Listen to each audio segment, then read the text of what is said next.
Let's get nasty on a Monday. It's the Fast Lane on 101 ESPN. Andrew Marsh, Jamie Rivers, Carey Davis. I'm Anthony Stalter. 202, your time check is brought to you by Clarkson Jewelers, an officially licensed Rolex jeweler. Welcome back from the weekend. Hope it was a great one for everybody. Jamie's still on the road. He's still traveling as the Blues continue their long road trip. And that's where we want to start. Blues hang on to the lead. They knock off the Islanders over the weekend. Boy, they tried to give away another 2-goal lead, but they said not today. Stop. But not Let's be tonight. positive. Right. We are. Damn you two. No, we just said they won. They hung on. Yeah, we paint the picture. Terry, I expect this kind of behavior from Anthony, but not you.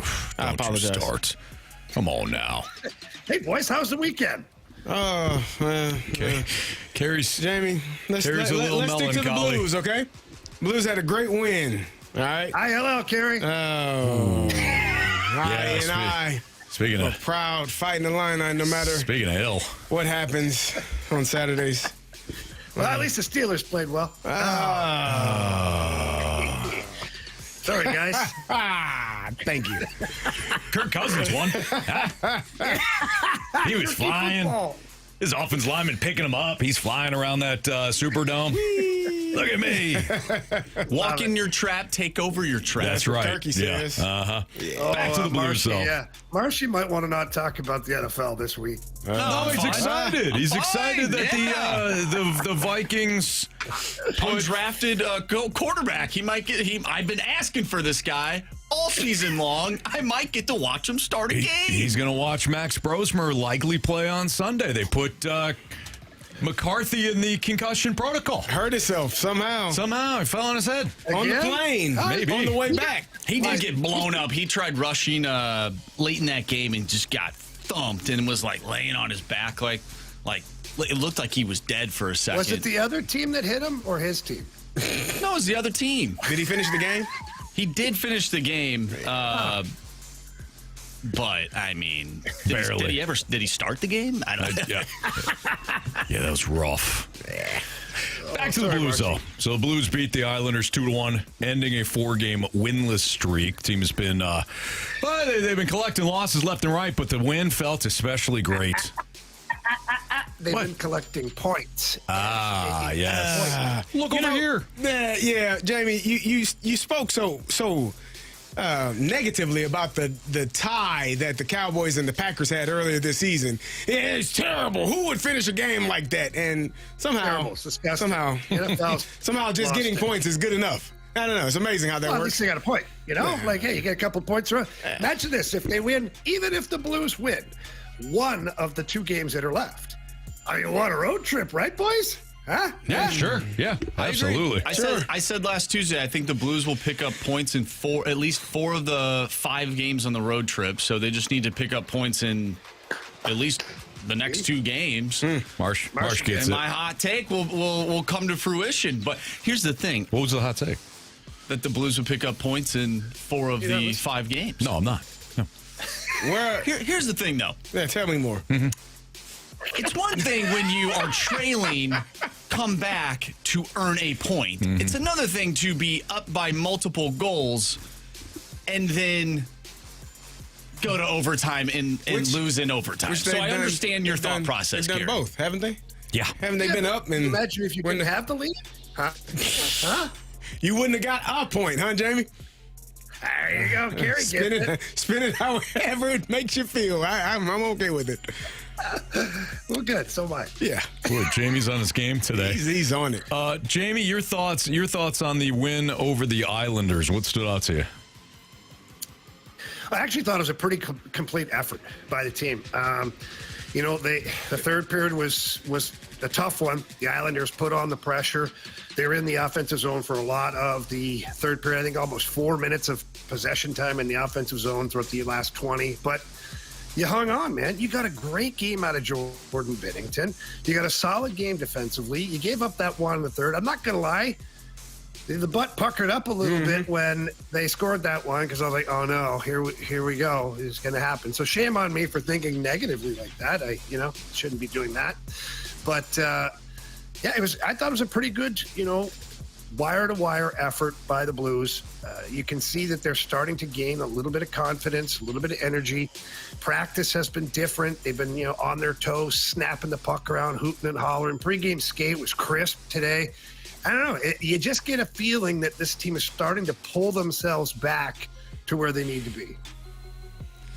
Jamie, what happened with that high stick, the double minor on Falk? Like, I thought that was I thought that was BS. I thought it was a BS call.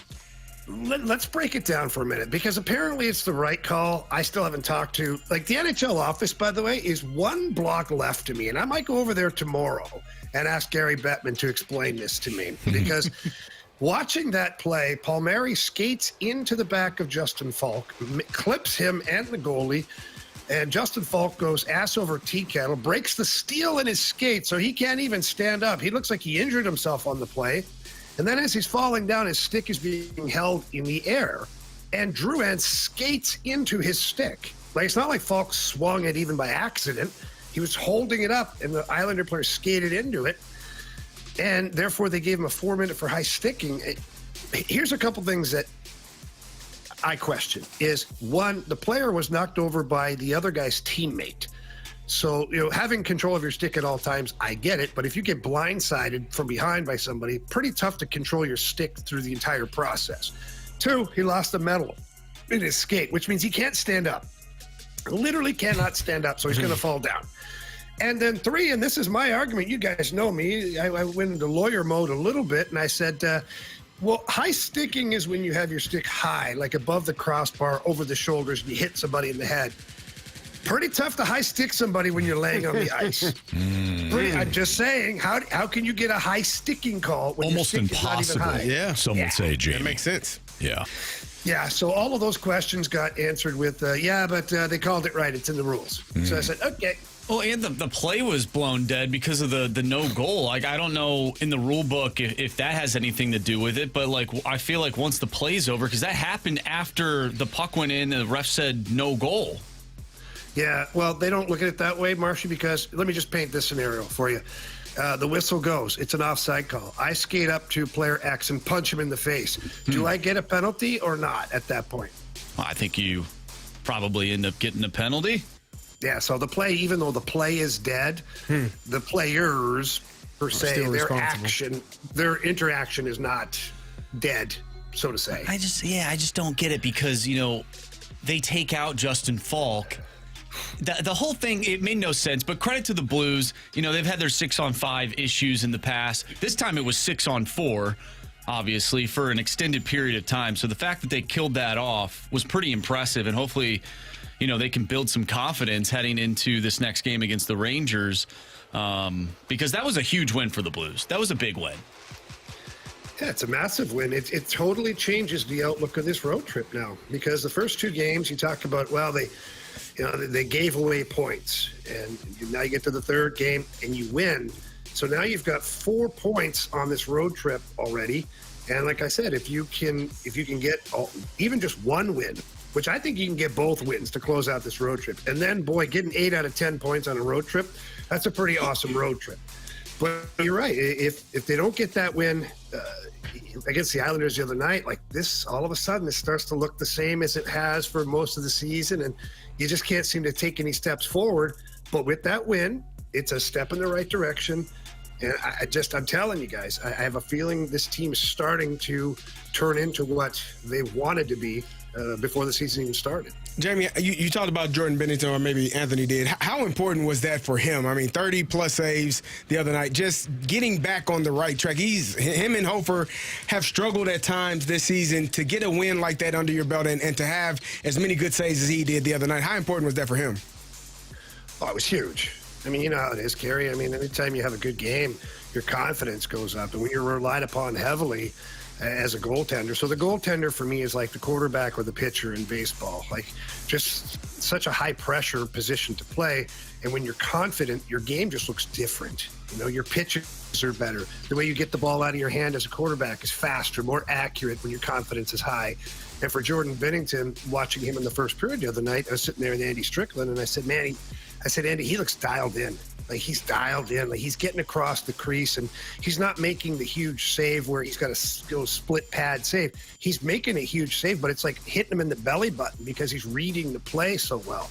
To me, he looked like he was tracking the puck extremely well. He was calm in the net. The rebounds weren't dangerous. And then talking to him the last couple of days, too, just his demeanor. Not that it's changed, because he's pretty level-headed all the time, but you just get a little sense of that. Like, all right, I figured some things out, and I'm feeling pretty good about my game from Jordan Binnington. Now, Jamie, this might sound dramatic. Oh, here we go. But the Blues are taking on a team that has won one game at home. Is this a must-win for where this team is right now? Wow, must win. Oh, wow. I said it sounds dramatic, but I'm just asking the question. Guys. They've won one game at home. He did qualify. Yeah. I think every game's a must-win right now for the Blues. You've gotten yourself out of the playoff mix, to say the least, and you're trying to claw your way back into it. I don't think there's any game that's not a must-win at this point for the team. So, although, like you prefaced it with being dramatic, right now every game is dramatic for this team. We're almost at U.S. Thanksgiving, which is supposed to be the marker, like Flag Day in baseball. Yeah.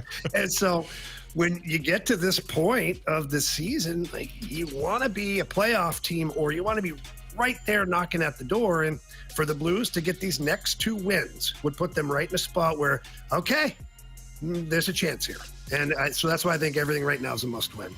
It's Fastlane on 101 ESPN. We're going to stick with the Blues. We're going to talk about whether or not the Blues have finally found their line chemistry next in the Fastlane on 101 ESPN.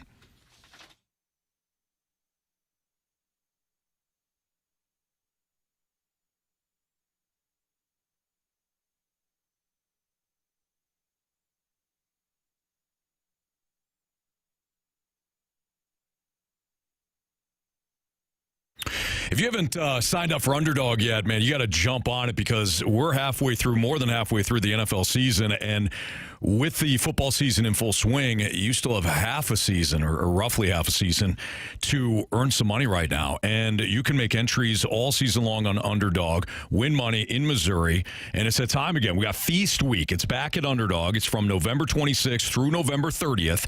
You can check the app daily at Underdog for special promotions. So depending on where you're at and whether or not you have signed up recently or not, you can take advantage of Feast Week when it comes to Underdog. And tonight, we got a great game. We got Panthers and 49ers, with the Bucs losing last night. The Panthers have an opportunity to take first place in the NFC South. I don't know if they get there, but I do like certain players. For example, I like George Kittle. Since he's come back, and since Purdy has come back last week, George Kittle, I think, is a touchdown machine. He scored 3 touchdowns in his last couple of games. Let's go higher on George Kittle's rushing or receiving touchdowns at 0.5. Let's also go higher on Brock Purdy's passing yards at 254.5 tonight. And I think coming off that game against Atlanta, Bryce Young has himself a game. Let's go higher than 209.5 passing yards for Bryce Young. So these are all players that I like tonight. You can build your own card, get your entries right. You can win up to 5,000 times your cash, and you can play for as little as $1. So download that Underdog app today. Sign up with my promo code Anthony to score $100 in bonus entries when you play your first $5. Again, use that promo code Anthony at Underdog, where you can make plays and win money.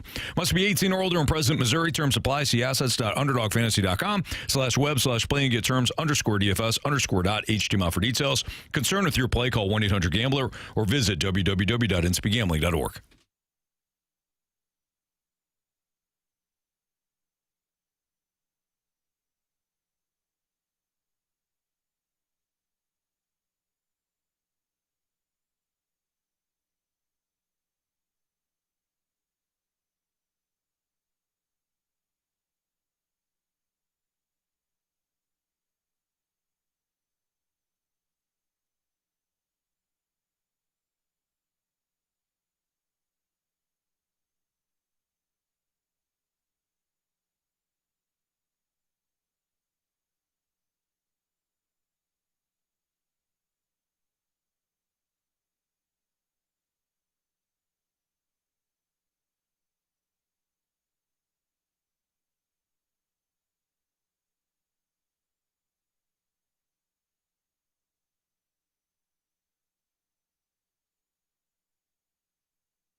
Blues insider Jeremy Rutherford from The Athletic tweeted this out this morning.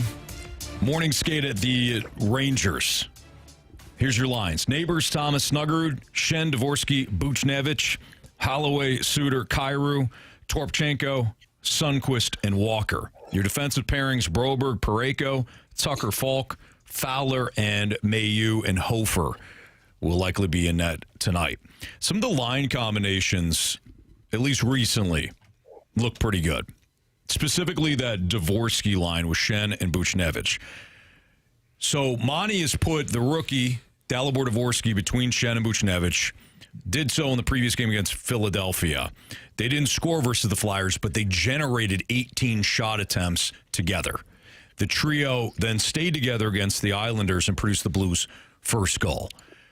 Jamie, are you starting to see these line combinations develop some chemistry, even if it's just 2 games? Are you starting to see these lines come together?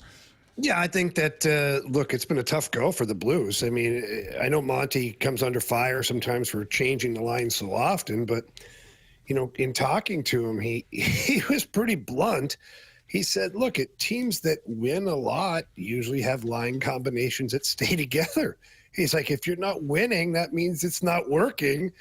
You're trying to find something that eventually does work and creates, you know, some chemistry for your players and for the team overall. And, you know, I really, really like Dalibor Dvorsky as a player, and watching him play, it's just, you know, like when you watch a young player in any league or any sport for that matter play, there's a moment where you can almost see it click for them. And it's not like 3 goals or a bunch of points or things like that. It's just where they no longer look like they're afraid of the moment anymore. And for me, it's Dalibor Dvorsky last couple of games. That's what it looks like. Like he's demanding the puck on the ice. He wants the puck on his stick. He wants the puck on the power play. He wants to take the faceoffs. Like that just screams a young player that's confident to me.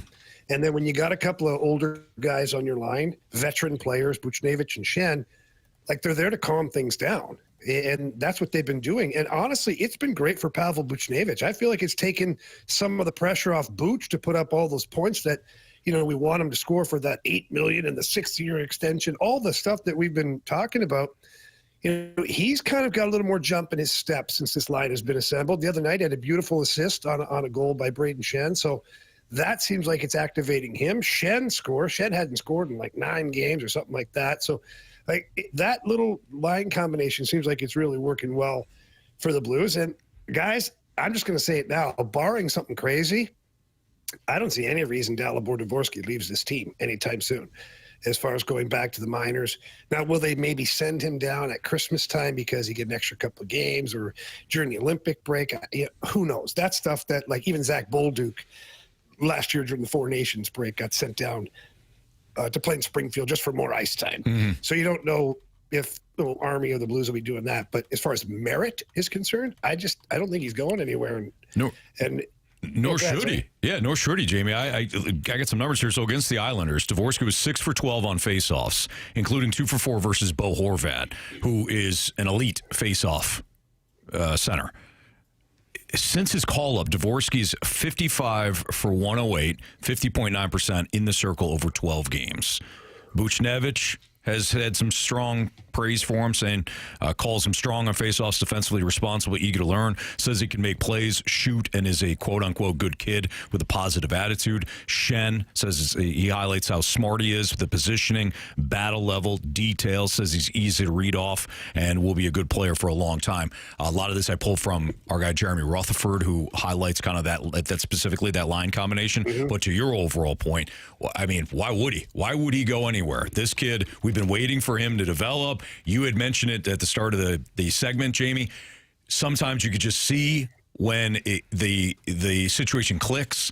Both you and CD have talked about the game slowing down at a certain point. I think it's all coming together for Dvorsky. Yeah, I agree. And to look at the kid too, like I know it's tough to tell on the ice, but you know, seeing him in street clothes and whatnot walk around, he's a pretty big dude. Like he's not tall. I think he's probably like 6 feet tall, but he's solid, which means like he's going to hit his man strength early. And once that happens, you know, he's going to his progress or his development, whatever, will spike a little bit. And I thought it was interesting. You know, we always talk about comparables. People love to be like, who does he project to be? What kind of a player can he be? All those discussions that you have around the water cooler.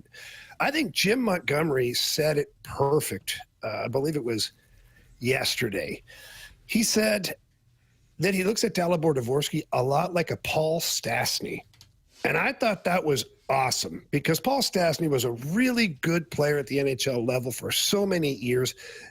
Never a superstar, you know, wasn't blessed with huge size or great speed. He just saw the game very well, was really good at handling the puck, good defensively, high hockey IQ. And I thought it was a great comparable for Dalibor Dvorsky. And if Dalibor Dvorsky ends up being Paul Stastny, the Blues have got a pretty damn good player here. No doubt. Jamie, they have Dvorsky slated to go to the Olympics for Team Slovakia. So that would probably be a great experience for him as well if he's able to have, you know, that whole Olympic experience. I was going to ask you about Logan Mailloux. He's back in the lineup. Just tell me how important it is for him to go down and get those reps with the club and the AHL team, just getting those reps and getting those touches and scoring and kind of getting back to what he probably knows how to do best and how you think is going to translate here tonight or tomorrow night. How about just going down and getting the hell away from the Zach Bolduc talk? How about that? You know, as a young player, he comes in, he's excited to go to a new team, get a new opportunity, and all he's heard from day one is that it's a terrible trade and that they miss Zach Bolduc and this guy sucks. You know, that's all he's been hearing.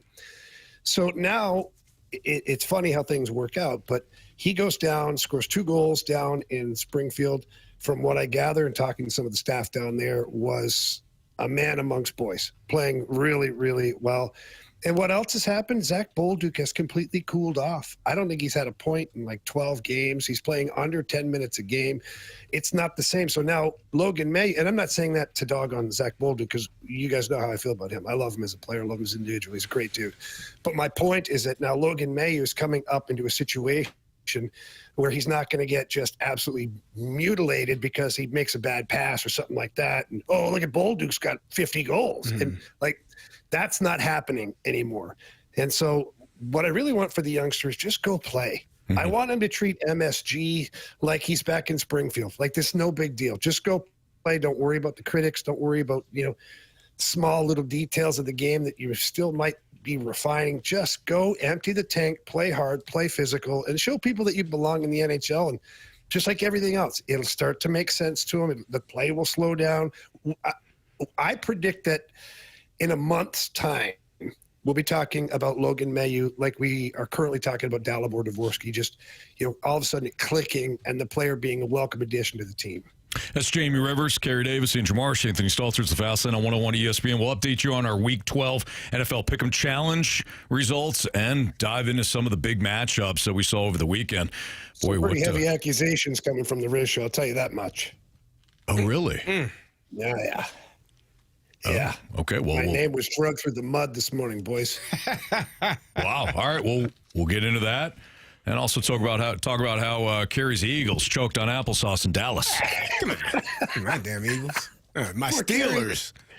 Yeah, his Ravens won though. I just bounce around until we find the one that won. All right. We'll talk about it next on 101 ESPN.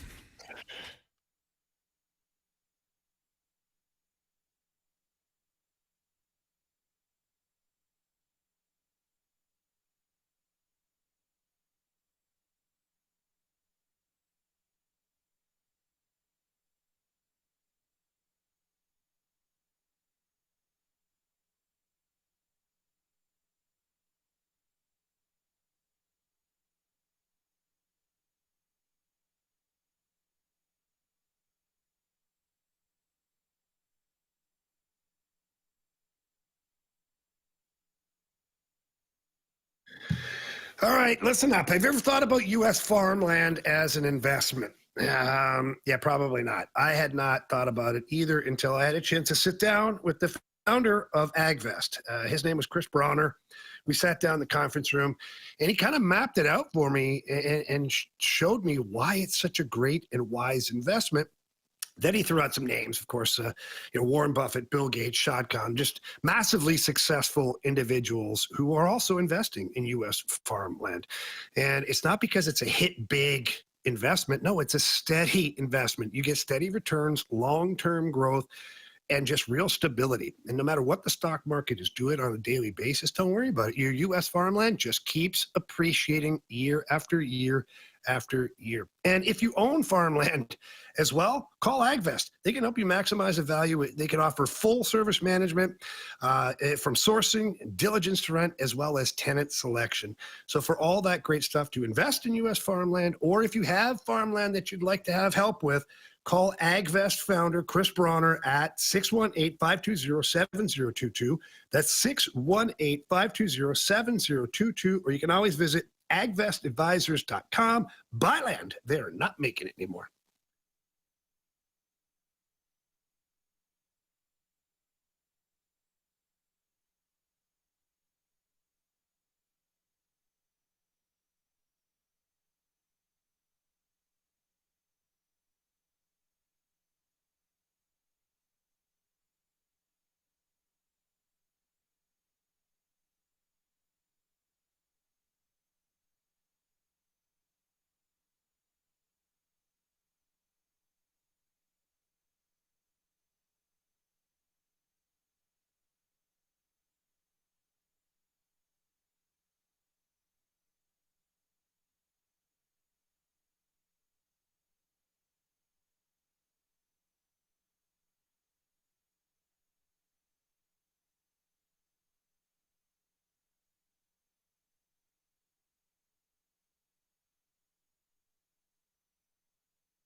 ESPN Sports Center. I'm Andrew Marsh. It's time for a Sports Center update driven by Johnny Londoff Chevrolet and Johnny Londoff Autoplex. The Blues picked up a victory over the weekend against the New York Islanders, and now they'll take on the New York Rangers. We'll have an early pregame for you tonight, 5 o'clock pregame right here on 101 ESPN. Puck drop is at 6. We'll also talk with Blues Insider with The Athletic, Jeremy Rutherford at 3:45, so stay tuned for that. But coming up next, we're going to dive into our Week 12 NFL Pick'em Challenge. Challenge. We'll recap all the games and tell you who is in line to receive the punishment this week. That's coming up next right here in the Fast Lane. I'm Andrew Marsh, and this Sports Center update is driven by Johnny Londoff Chevrolet and Johnny Londoff Autoplex. See them at londoff.com. Chevy, together we drive. Are you kidding me?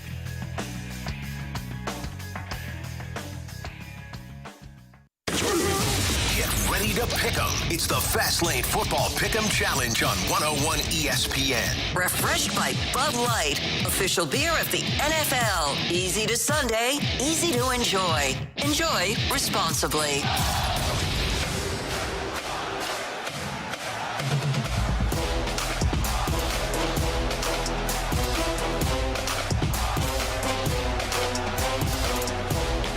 Well, we had the opportunity to tie the Rizzuto show this week, and we fell short. We're losing? We lost? We lost. It's already done? By 1 point. What? By 1 point. We all had the 49ers tonight, both teams. So Come on, man. we come up short. I mean, it was tight. Moon led the entire group with 11. King Scott, Jamie, and BK all had 10 points. And the rest of us on both sides had 9. I had 9, Rafe had 9, Riz had 9, CD had 9, Marsh had 9, and Learn had 9. So for our purposes, tonight, the tiebreaker will come down to me, CD, and Marsh getting shot. Now, CD, if you lose, it would be how many? 2? 2? I think. It'd be 2 for me. 2 or 3? I think it's 3. It might be 3. 3 for Carey. It'd be 5 for me. 3 for Carey, 2 for me, 5 for Marsh. So hopefully Marsh screws up and he faces the punishment. I should have had 10 points, man. I took a screenshot of it, too. I tried to change my pick and wouldn't let me change it. It was before noon. I wanted the Steelers. How much time? I'm sorry, I wanted the Bears. How much time before noon? I was like 3 minutes. I think they lock after 5 or 10. That's a bunch of BS. That's what that is. Oh, sorry, buddy. Name another thing that locks it in 10 minutes before the game. Name one. Not my fantasy football. When you say lock it in. Whatever app I use. It's locked in. It's true. Yeah, you're right. Now, Jamie, you were saying there's there's no controversy. We lost. What's the problem? Well, apparently this morning on the Rizzuto show, as people were texting me and blowing up my phone and whatnot, they were accusing me of changing my Monday night pick from the 49ers to who the hell they playing? Carolina. Carolina? Yes. I don't even know who the hell's playing. So that's why I was like kind of taken back a little, because they're saying, oh, they've got screenshots of this, that, the other, and they're weirdos are patrolling the Pick'em Challenge, and Rivers flipped his pick. He's not supposed to change his pick, by the way, which is a dumb rule. We accommodated Moon on that one, but that's okay. It's a dumb rule. But we have adhered to the rules. So I got on my phone immediately and looked, and my pick was still the 49ers. I'd never changed it. And you guys know that I have the really difficult time of accessing that. So, something else is going off. Jamie, What was that? Jamie, I'll tell you what, you are having computer issues right now. So it's kind of it's kind of verifying everything you're saying right now. Yeah, his computer is taking over. Yeah, so I don't even know what the hell I'm doing. The computer's talking, let alone me accessing my damn picks from a road trip, for that matter. Yeah, here's the thing. If anybody was going to, if out of all the 5 of us, if anybody was going to change the picks, it definitely wouldn't be Jamie on the road. He doesn't know how to use a computer. We had to get him on the phone. First of all, he doesn't know how to log into anything. He leaves his login at his desktop. We had to call him and say, hey, what are your picks? Yeah. So that we could put him in on his computer because he's on the road.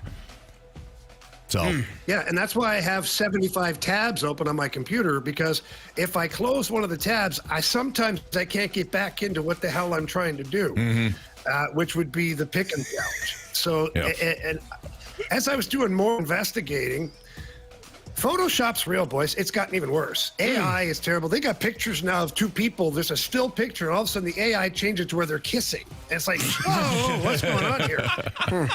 And so somebody's messing with the Rizzuto show. However, instead of them calling me like they should, man up and call me and say, hey, man, did you change your pick? No, they take to the airwaves to air it out like little schoolgirls. It's not cool. Not cool to just be slinging that stuff around. No. Well, either way, we lost. Lost by 1, so now we're back trailing by 2 again. And, come on. We got to be better, boys. Yeah. Steelers let me down.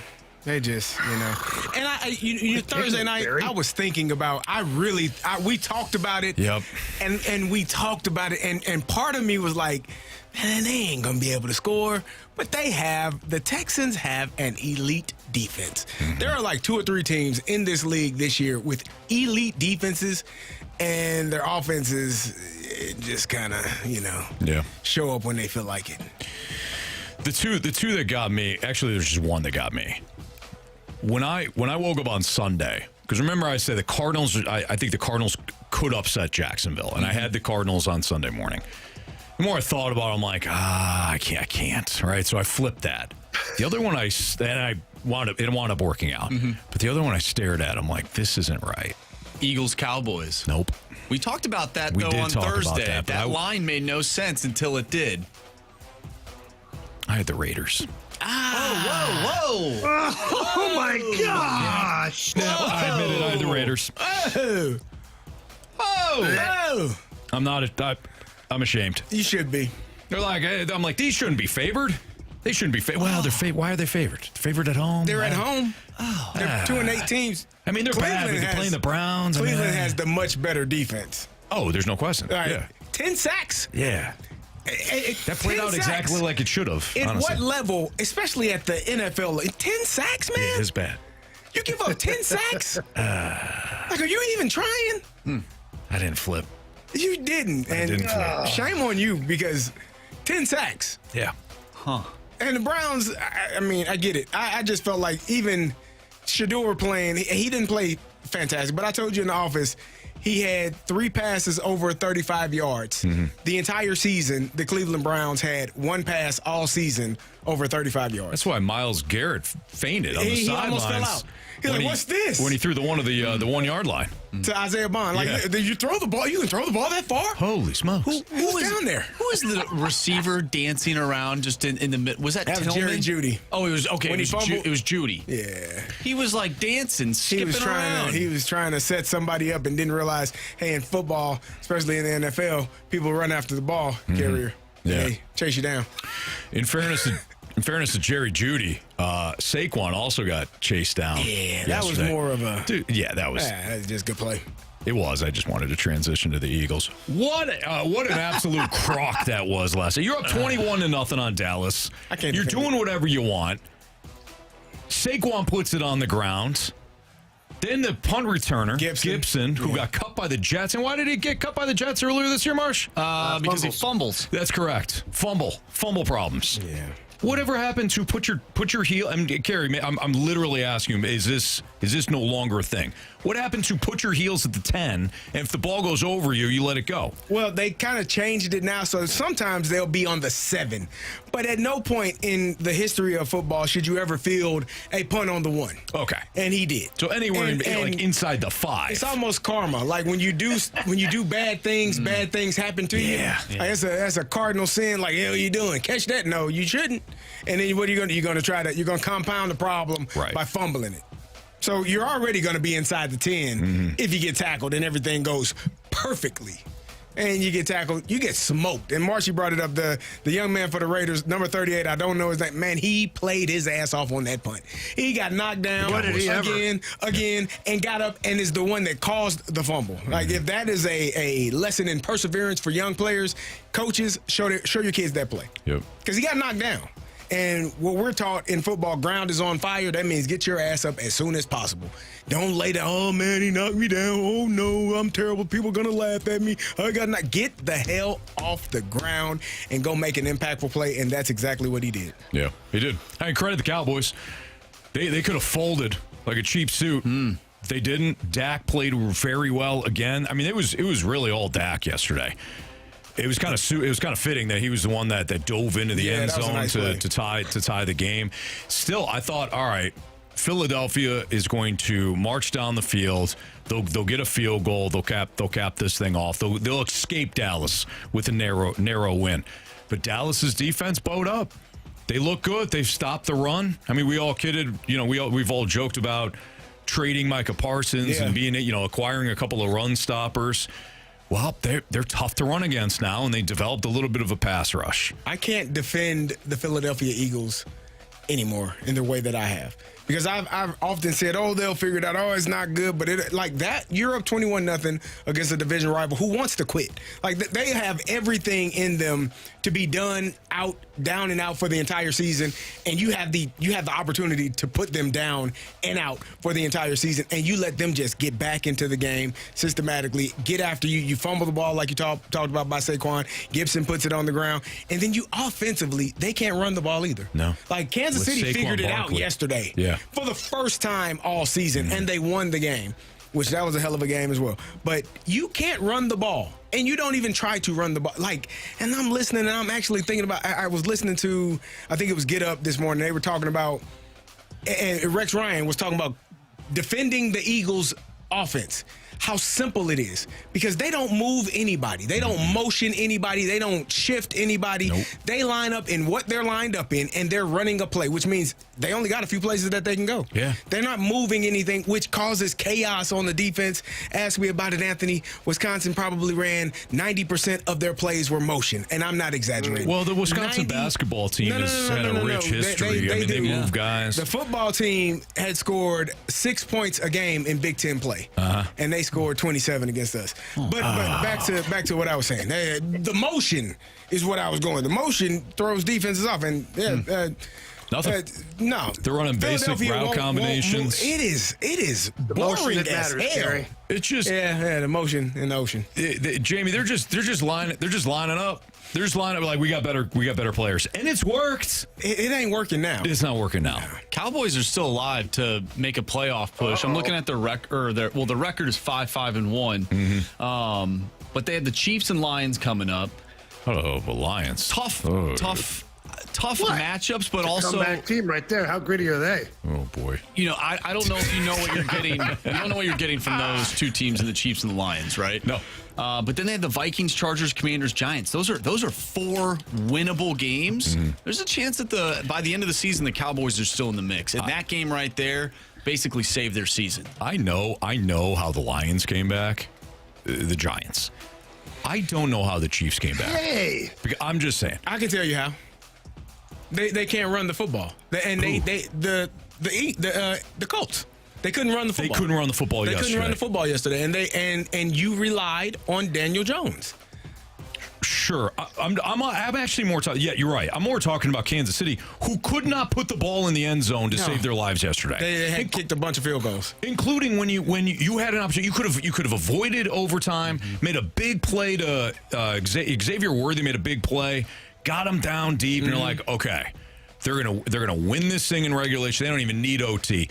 And then they get in from they get inside the 20, inside the 10, inside the 10, and couldn't punch it in. And they look like, I can't even crush Kirk because Kirk played well. They look like JJ. They look like the JJ McCarthy's. They weren't that bad. They were inside the 10. Anthony, they made it to the 10-yard line. Very true. I'm just saying they look like the JJ McCarthy's when they get into the everything's difficult. Everything. Doesn't it look? It looks. I was in pain yesterday watching the Chiefs try to score inside the 10. It's bad.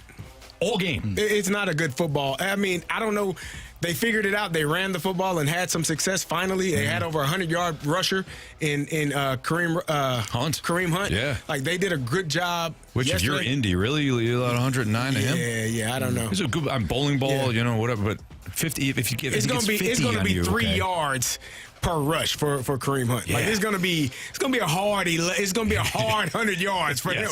Like, it's 29 carries, 3 yards a carry. Like it was. I think it literally was that 29 carries, 109. Yeah, man, it's gonna be a hard 100 yards for him. Trust me, he's banged up today. Yeah, there's no question about it. There's nothing easy. No big runs for him. No. Also, when are teams going to figure out that maybe you should take the ball second in overtime? Dude, I don't know. What are we doing? They don't know the rules. The Raheem Morrises, like The Colts did it yesterday. I know, and what are they doing? And they benefited from Kyle Atlanta doing Shanahan it. did it. Wow, that's different. That was even worse. That's a Super Bowl. I mean, 3 weeks ago, Indy was in Berlin, and they got that advantage because of it. Because the Falcons took it. They went 3 and out. Indy went right down the field, knowing exactly what they needed. They only needed a field goal. They said, we're going to score. Mm-hmm.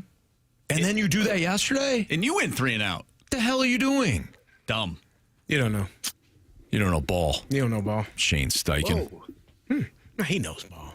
Yeah, he probably does. He does. By the way, that division's not locked up. I said that a while ago, didn't I? And when I said it, The Davis you Mills looked are at me coming. like, oh, they are. Oh, C.J. Stroud will probably be back.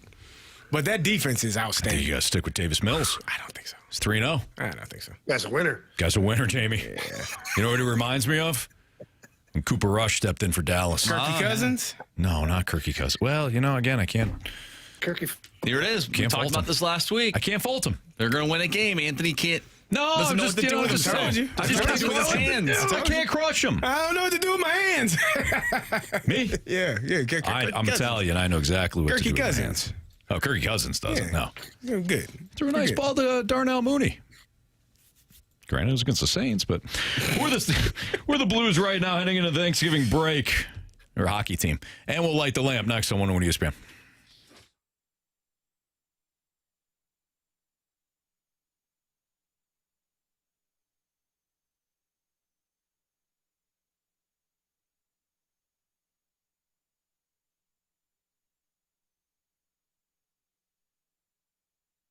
So, tell me how you're feeling.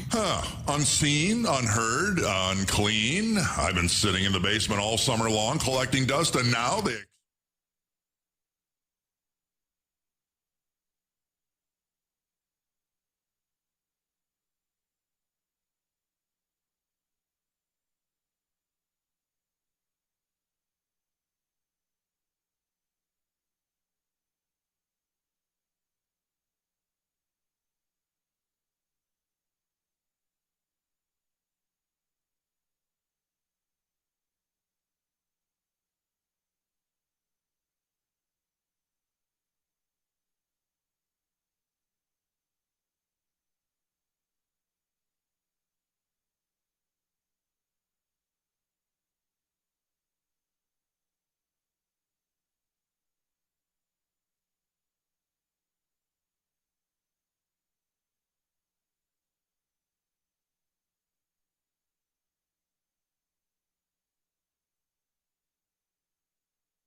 Anthony, we love talking about our guy Stewie, and there's so much to love about our guy Stewie and what they do over there at Stewart's American Mortgage Corporation. I'm going to talk about one aspect of it, and for me, it was purchasing a home. I had the good fortune of using Stewie in order to purchase my dream home. And purchasing a home can be stressful. It can be all those things, lots of paperwork. It's daunting at times. Not with Stewie. Stewie held my hand through the entire process. It was awesome. Whether it was a pre-approval letter or certain things that he needed in order to get the loan secured. And then we got to the closing table, and it was so easy. And I just can't recommend using Stewie enough for purchasing a new home, as well as all the other things he offers. Well, Jamie, I got my own personal experience with Stewie as well. In fact, I talked to him last night. I know he's in Houston right now with doing some family stuff, and I had just sent him a text early in the morning and said, hey, I got a question for you. No rush on it.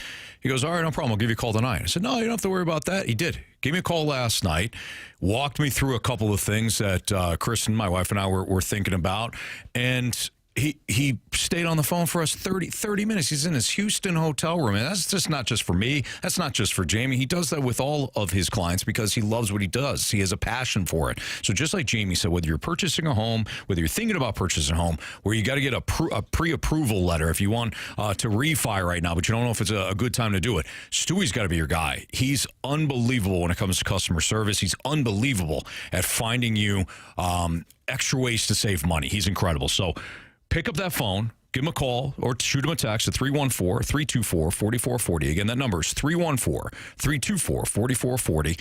Call him, text him. Doesn't matter what you're looking at. Make sure that you give him an opportunity because he'll blow your mind. Guaranteed. You can also Google the Bagel Loan. NMLS number 226715.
With over 100 online casino-style games, Chumba Casino is your destination for nonstop entertainment. No purchase necessary. VGW Group. Void where prohibited by law. See terms and conditions. 21+.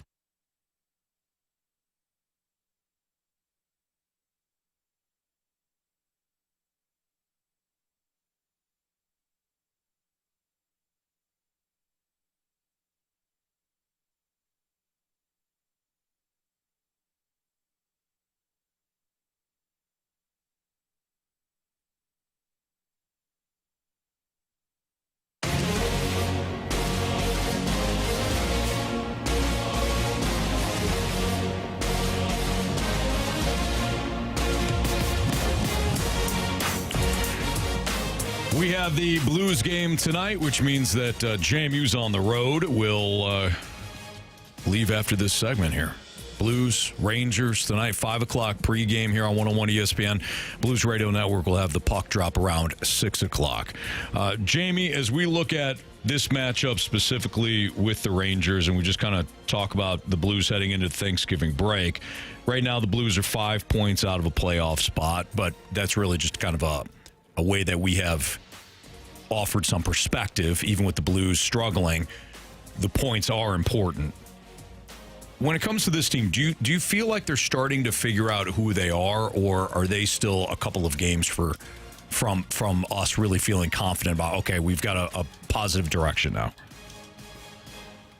Well, I think they're slowly figuring out who they are. I will say this, that the addition or the re-addition of Jake Neighbors to this lineup, man, it just changes things.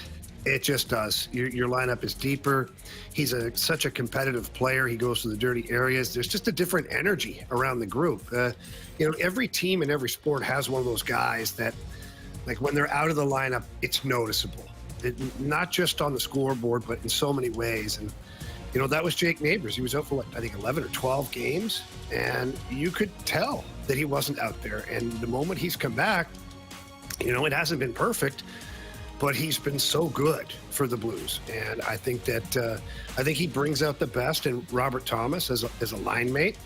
And I think a lot of the other guys are starting to figure it out as well. The Dalibor Dvorsky thing is working itself out. Oscar Sundqvist finding a home on that fourth line. That fourth line looking more and more like they did last year. Goaltending starting to peak a little bit. So, yeah, I think that this team is headed in the right direction. A lot of work to do. You dug a pretty big hole to start the season, but I don't think it's insurmountable. I think that these next two games here, the Rangers and Devils, I view them as both very winnable games. And I think if you do that, I mean, man, you've got yourself right back in the mix, and you should feel pretty good after that. Absolutely. All right, let's light the lamp. but a couple of guys can really shoot the puck. I must confess you scored first. Well, who was the first person? Breakaway! Shoots! Score! We got hockey to learn. All right, Marsh, what are our latest standings? All right, Jamie's still in the lead with 10 points. Carey has 7. I have 5. And Anthony, you have 2. All right, Jamie. Yeah, I was just talking about this guy. Give me big neighbors. Kind of figured you were going there. We'll give it away, Anthony.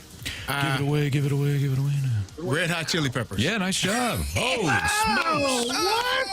Holy smokes. Yes. That was definitely a guess. I was expecting Doobie Brothers. Yeah, something, right? I got one. Nice job, Carey. Man. Well done, my friend. All right. You like a storyline? Andrew? No, don't. Oh, yeah. Go for it, Terry. Give me Logan Mayhew. Oh, okay. Yeah. That's fine. The mailman. Yeah. Okay. Deliver that mail tonight. Yeah, baby. That wasn't the storyline I thought you were I going don't with. know. What was he going with? The storyline that I thought you were going with, the one that I will go with now, give me the former Ranger, the guy that needs to really put the puck in the back of the where I net. thought you were going. The guy that everybody has been all over so far this season, including us. He scores tonight. Give me Pavel Buchnevich. I like it. Okay. Booch. You know, I was gonna take Booch. I was thinking about Neighbors. I was thinking about Mayhew. Oh, I know where we're going. Already wrote it down. Yep. You know, why don't you give Jordan me? Kyrou. Don't even. I write it down, Marshy. You guys don't know where I'm going. We do know where you're going. He's not. He's going Jordan Kyrou. He's it. not now that we pointed out. He's going to go Dalibor Dvorsky. He's still going Jordan. I saw his face. He was about to make a D of a Dalibor Dvorsky. Whoa. Give me Jordan Kyrou. Okay, there it is.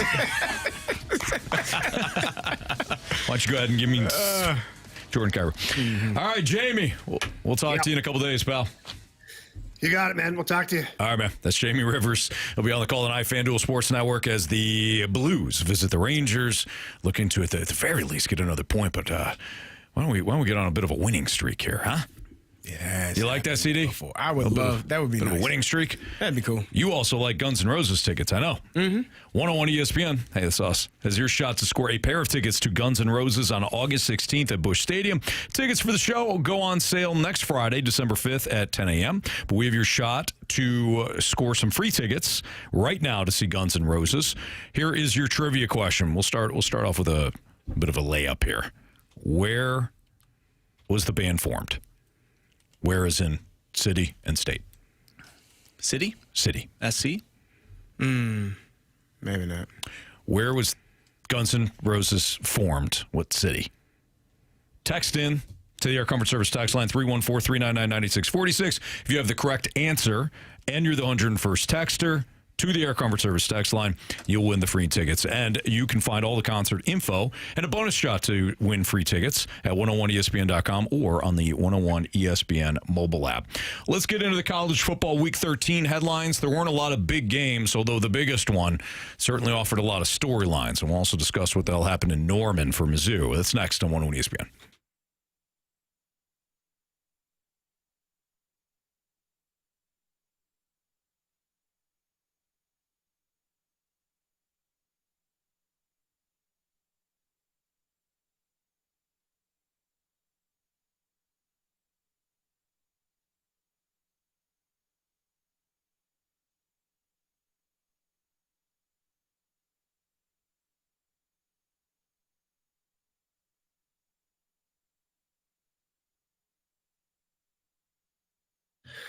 With over 2 decades of family ownership and operation, E&B Granite is St. Louis's trusted name in renovations for kitchens, bathrooms, and outdoor living spaces.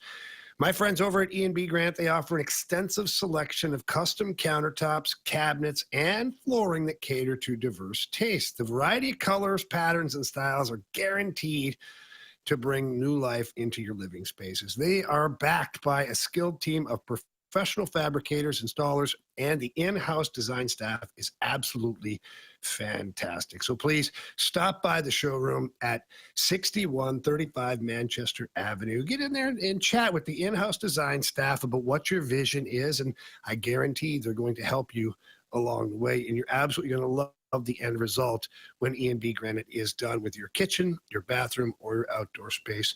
Unbelievable customer service, great product, and they will definitely fit within your budget. So please call, get an appointment today. That number is 314-645-9300, 314-645-9300, or you can always visit them at eandbgranite.com.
.306, your time check is brought to you by Clarkson Jewelers, an officially licensed Rolex jeweler with Andrew Marsh and Carey Davis. I'm Anthony Stalter. Let's dive into the Week 13 college football headlines. And we got to start off in Eugene, where the Oregon Ducks rolled against USC, although it was a competitive game, especially early on. I mean, USC went right up the field on the opening drive and scored.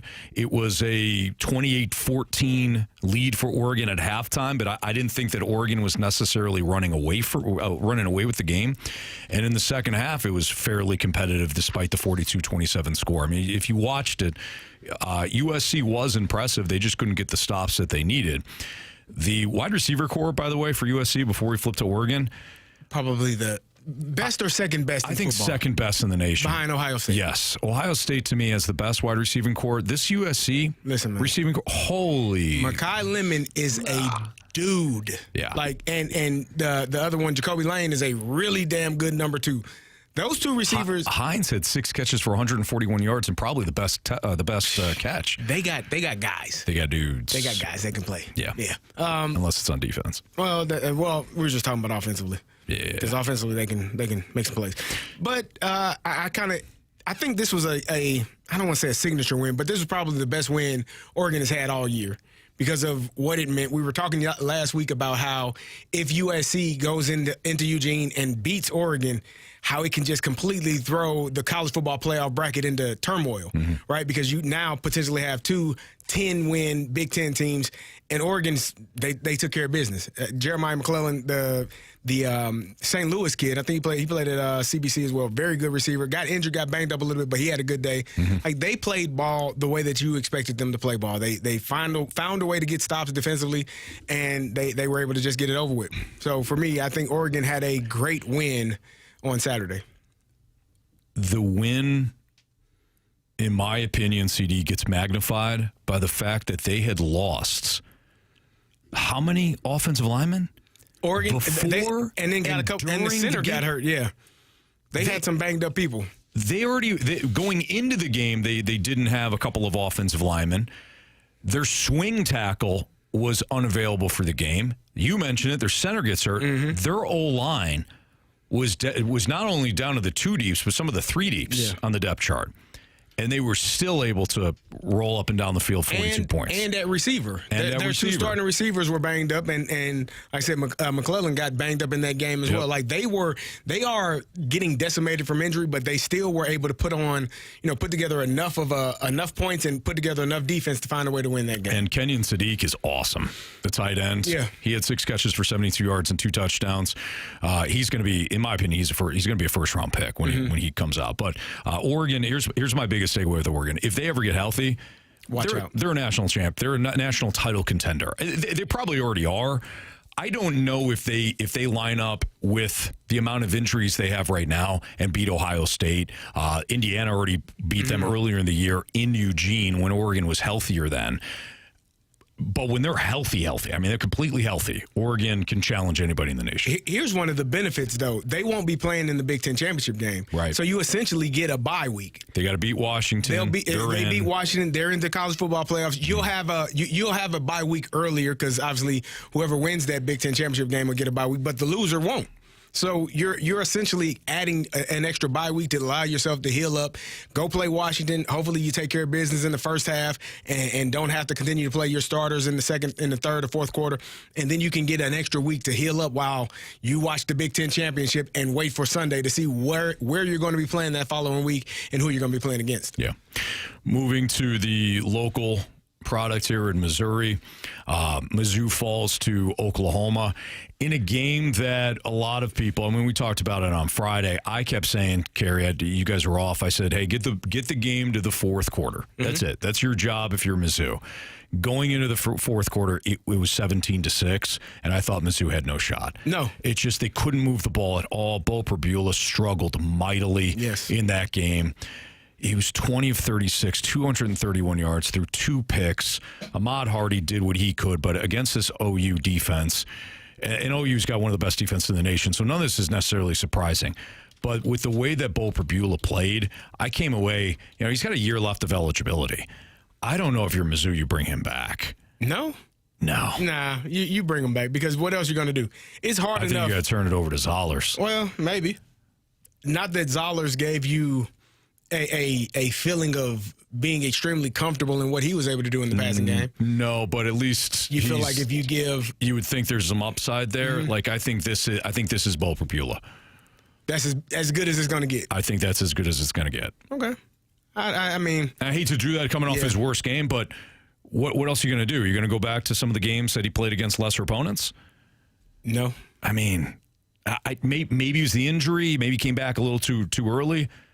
They were moving the ball a little bit on Vanderbilt before he got hurt. I mean, you can make that claim, but I don't know. I wasn't.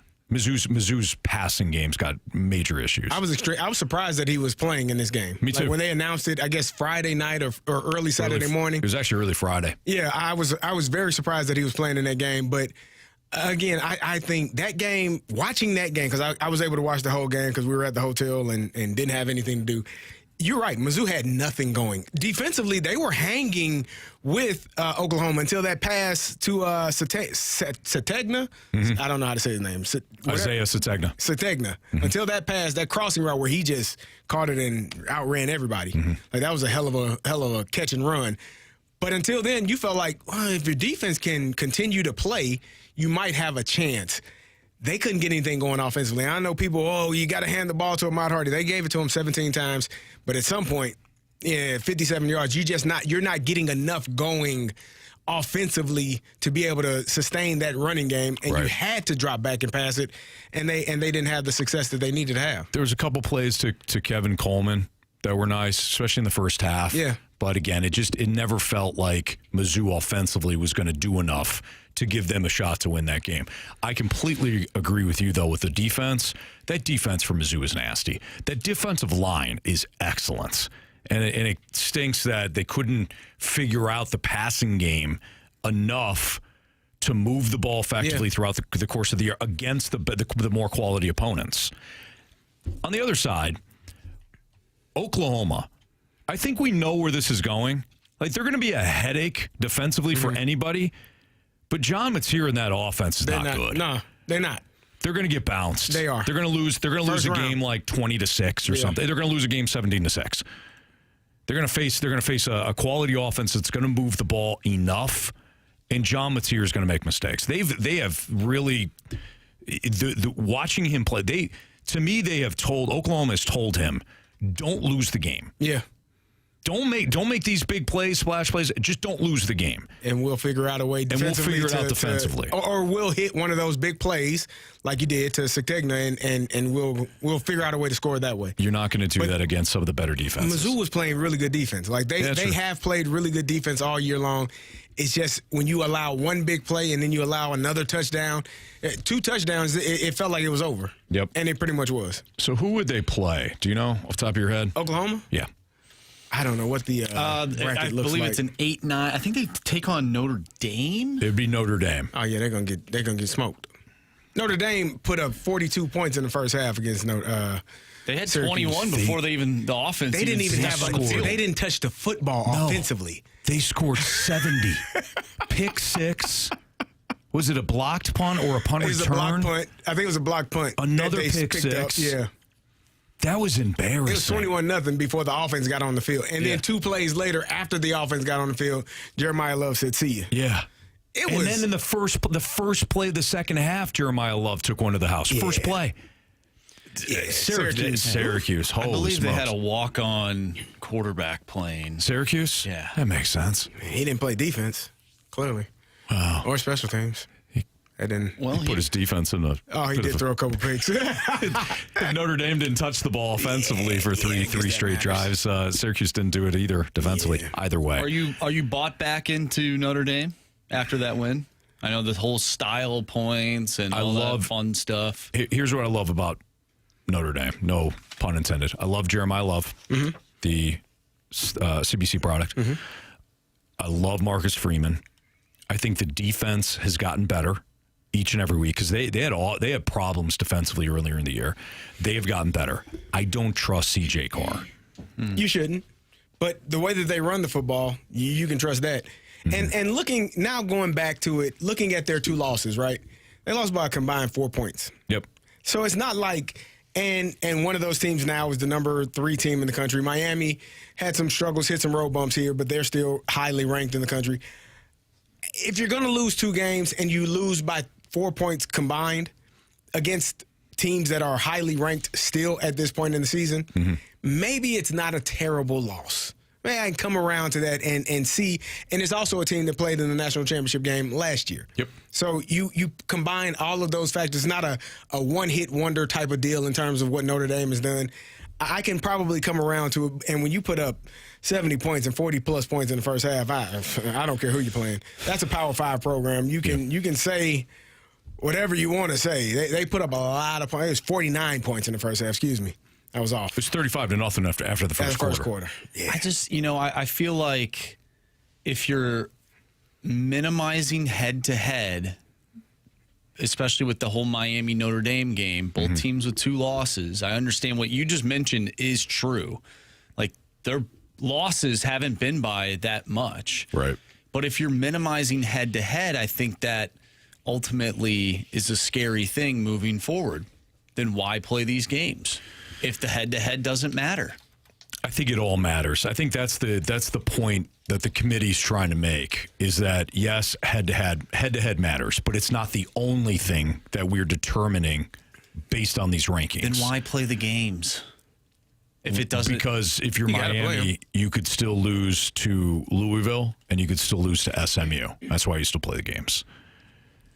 How about this? Are the Vikings better than the Lions? No. They beat them, though. They did, yeah. You know what I mean? Yes. Are the Falcons better than the Bills? Maybe. Marsh, are the Falcons better than the Bills? No. The Bills, I'm sick of them the too. Bills are I'm sick of them car too. crash waiting to happen. Fair. Or maybe they already have crashed the car. They're nicked up a little bit. I realize I'm comparing apples to oranges with the NFL, but the head-to-head matters.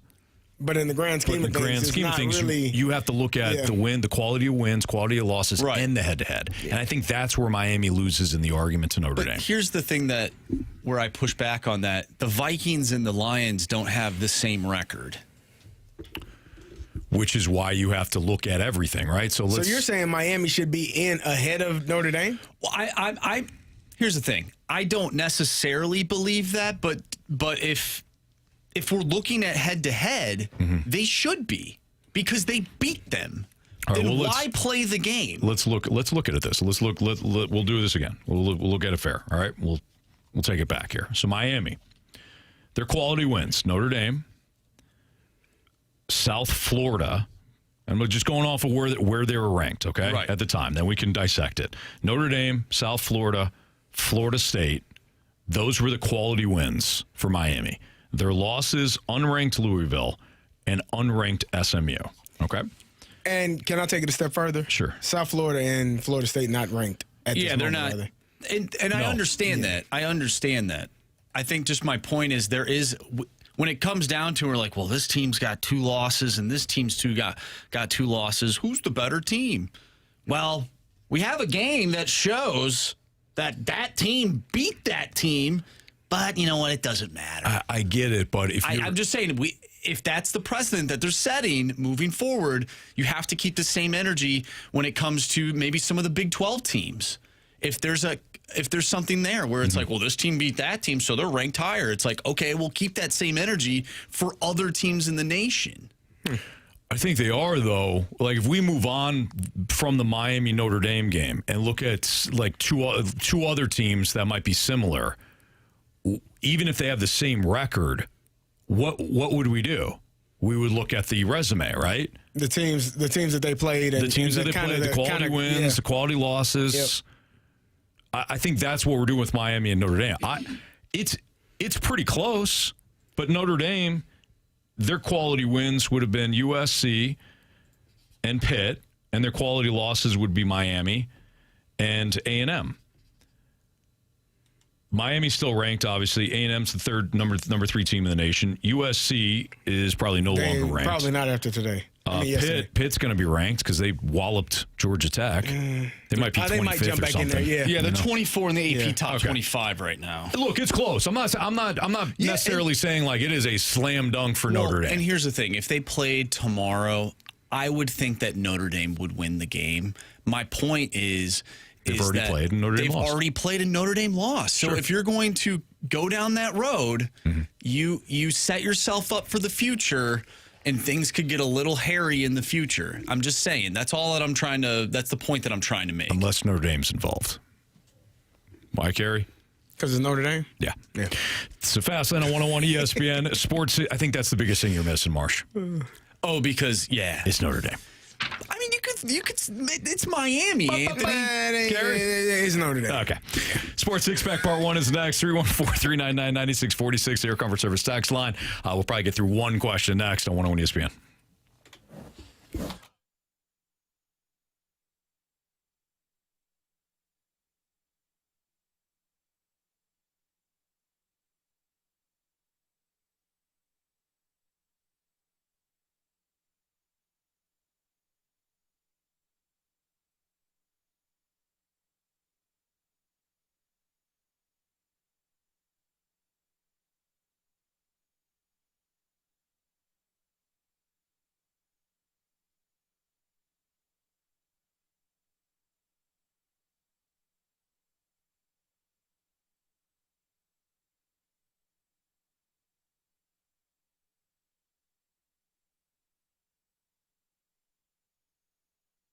Hey, it's Carey Davis, and if you're in the market for a new vehicle, give my friends over at Genesis of St. Charles a try. They are the #1 Genesis dealer in Missouri for 2025. Genesis of St. Charles is your premier Genesis dealer. Don't wait. Now is the time to visit during their signature event at Genesis of St. Charles. They want your trade-in, and they will do anything. They'll be willing to pay more for it than any new Genesis purchase. No games, no gimmicks, just upfront pricing. Unlock the e-price today. Every purchase comes with 3 years of complimentary Genesis service valet. That means complimentary vehicle pickup and delivery plus a loaner vehicle at no additional cost. If you're in the market for something new, let Genesis of St. Charles bring the test drive to you.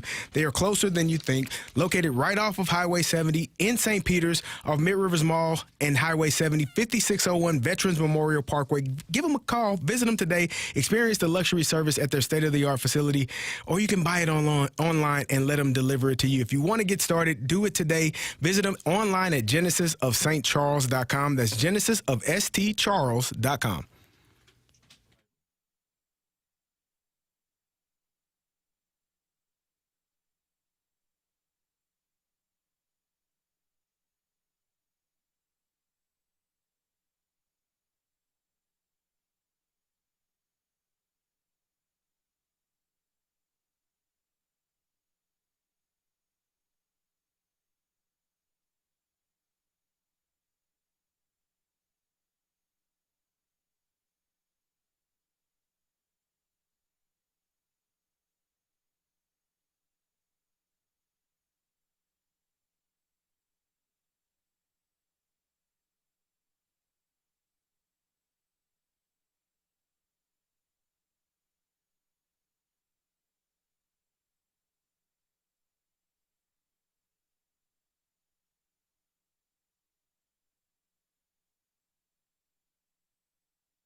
It's time for the Fast Lane to answer your sports questions. I want to ask you a bunch of questions. I want to have them answered immediately. Asking me all these weird questions. Answer the question. Answer the question. Answer me! Refreshed by Urban Chestnut. Urban Chestnut Swickle Light Premium Light Beer. Live your lifestyle, St. Louis.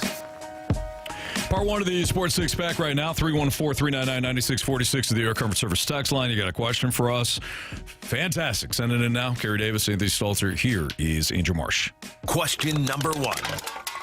All right, we get a question from the 636. Does anybody really think the 7 through 12 seeds in the college football playoff actually have a chance to win it all? The answer is no. Extended playoff is great, but 12 teams? Come on. What do you think? 7 through what? 7 through 12. Yes. 7 through 12, yeah. I do. Yes, I do too. I mean, going off of last week's bracket, Oregon was number 7. Oregon was number 7. Give me Alabama is 10. Tell me Alabama can't catch fire? Yeah.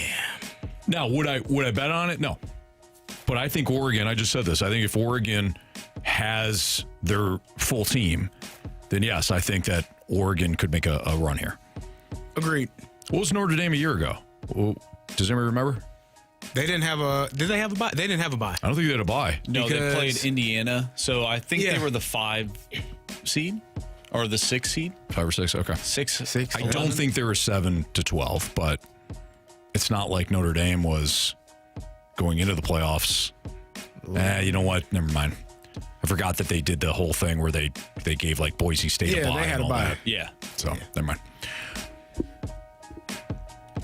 I like more football. I'm intrigued by Oklahoma, Notre Dame, or Alabama, Oregon. Now, Tulane, Texas Tech, or, a group of 5 versus Texas Tech, not really. Whoever 11 is against Ole Miss might be interesting. I'm intrigued by that. Does that mean that's the best way to crown a national champion? No. But I've always said this. In March Madness, the fun occurs earlier in the tournament, and then when you get to the Final Four, it has typically been your blue bloods or 3 blue bloods and maybe 1 Cinderella. But at that point, we want to see the heavy hitters play each other. That's what this is. Yeah. So to answer your question, no, I don't think that 7 through 12 is going to produce the winner. Do I think it could in this year? Yeah.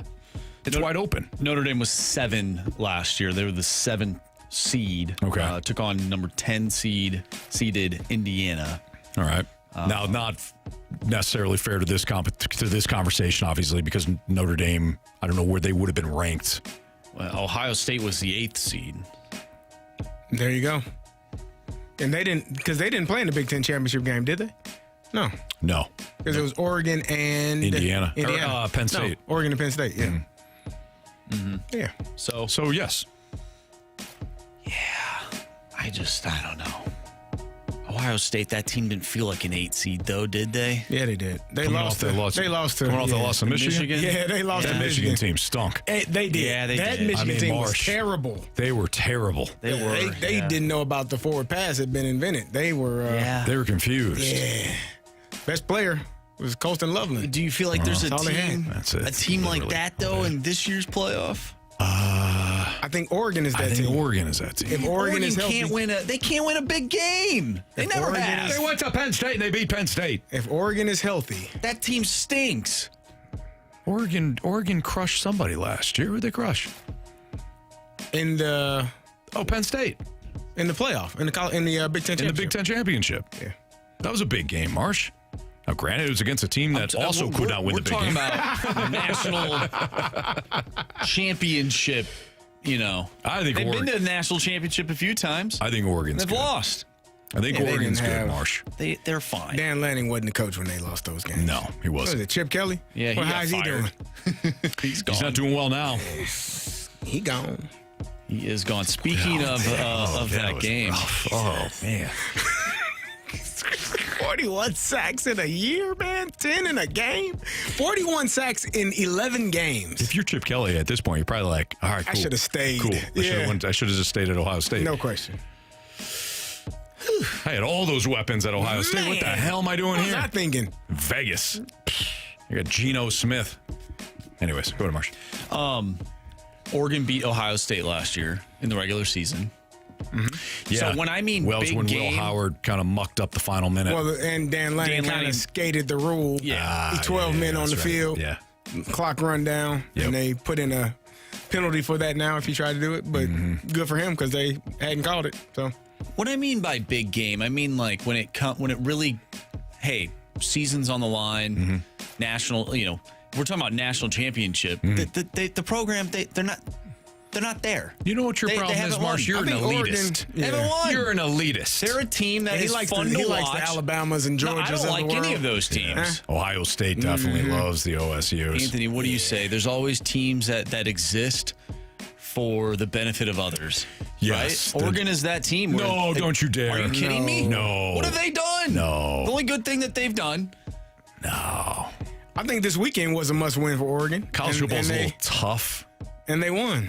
a little tough to crown those teams. So what you're talking about are like the Falcons of the NFL, the They're not Jets, that bad. the Browns. No, no, they're not Teams that bad. exist. I'm talking about so Vikings. I'm sorry, Vikings are in that category. They just exist to give other teams moments. You're not wrong. There's teams though that there's teams that exist to give other teams wins in the regular season, and then there's teams that exist that give wins to other teams in the playoffs. Penn State is that team. Oregon is that team. I don't know. Now I'm going to root for the Ducks. And they'll probably win the national championship because I'm going on this rant right now. That's just how it works. We're going to continue our sports six-pack next. So keep those questions coming. And we got Jeremy Rutherford, by the way, at 3:45. But we'll continue our sports six-pack next on 101 ESPN.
Let's get dirty, St. Louis.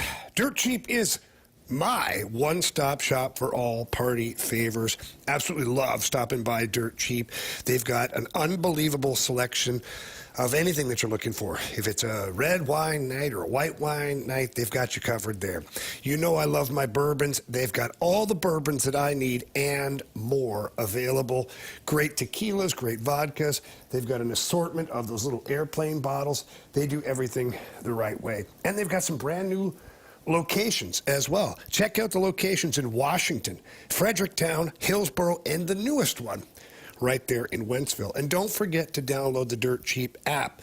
You start saving immediately while using the app. You can also place an order for delivery or pickup using the app. You qualify for certain raffles and contests and specials, all those things right there on the app. So please, again, check out everything over at Dirt Cheap at cheapcheapfunfun.com. That's cheapcheapfunfun.com. Wherever your tastes may take you, find it at Dirt Cheap. Order ahead with the Dirt Cheap app. And remember, have fun, but be careful out there.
101 ESPN Sports Center.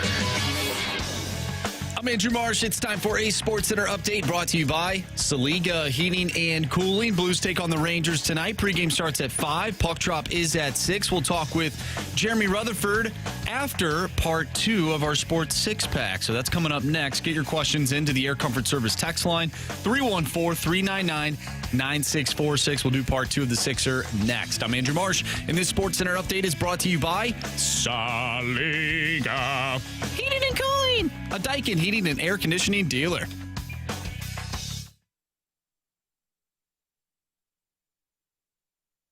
I have a question. It's time for the Fast Lane to answer your sports questions. I want to ask you a bunch of questions, and I want to have them answered immediately. Asking me all these weird questions. Answer the question. Answer the question. Answer me! Refreshed by Urban Chestnut. Urban Chestnut Swickle Light Premium Light Beer. Live your lifestyle, St. Louis. All right, part 2 of the Sports Six-Pack. We'll fire through a couple of these before we got to get to Jeremy Rutherford, talk a little Blues hockey. Go ahead, Marsh. Question number 2. All right, from the Water Boy, did Sunday show us anything about Shedeur Sanders? The Raiders are not exactly a great team, except for Anthony picked them to win. Did teams miss a chance on him? That was a shot. Yeah, hurt people, Anthony. Oh, my bad. He didn't actually text that in. I read that myself. Did teams miss a chance on him, or is it way too early to say? He seemed to think after the game that had teams given him a full season, he would have been unstoppable.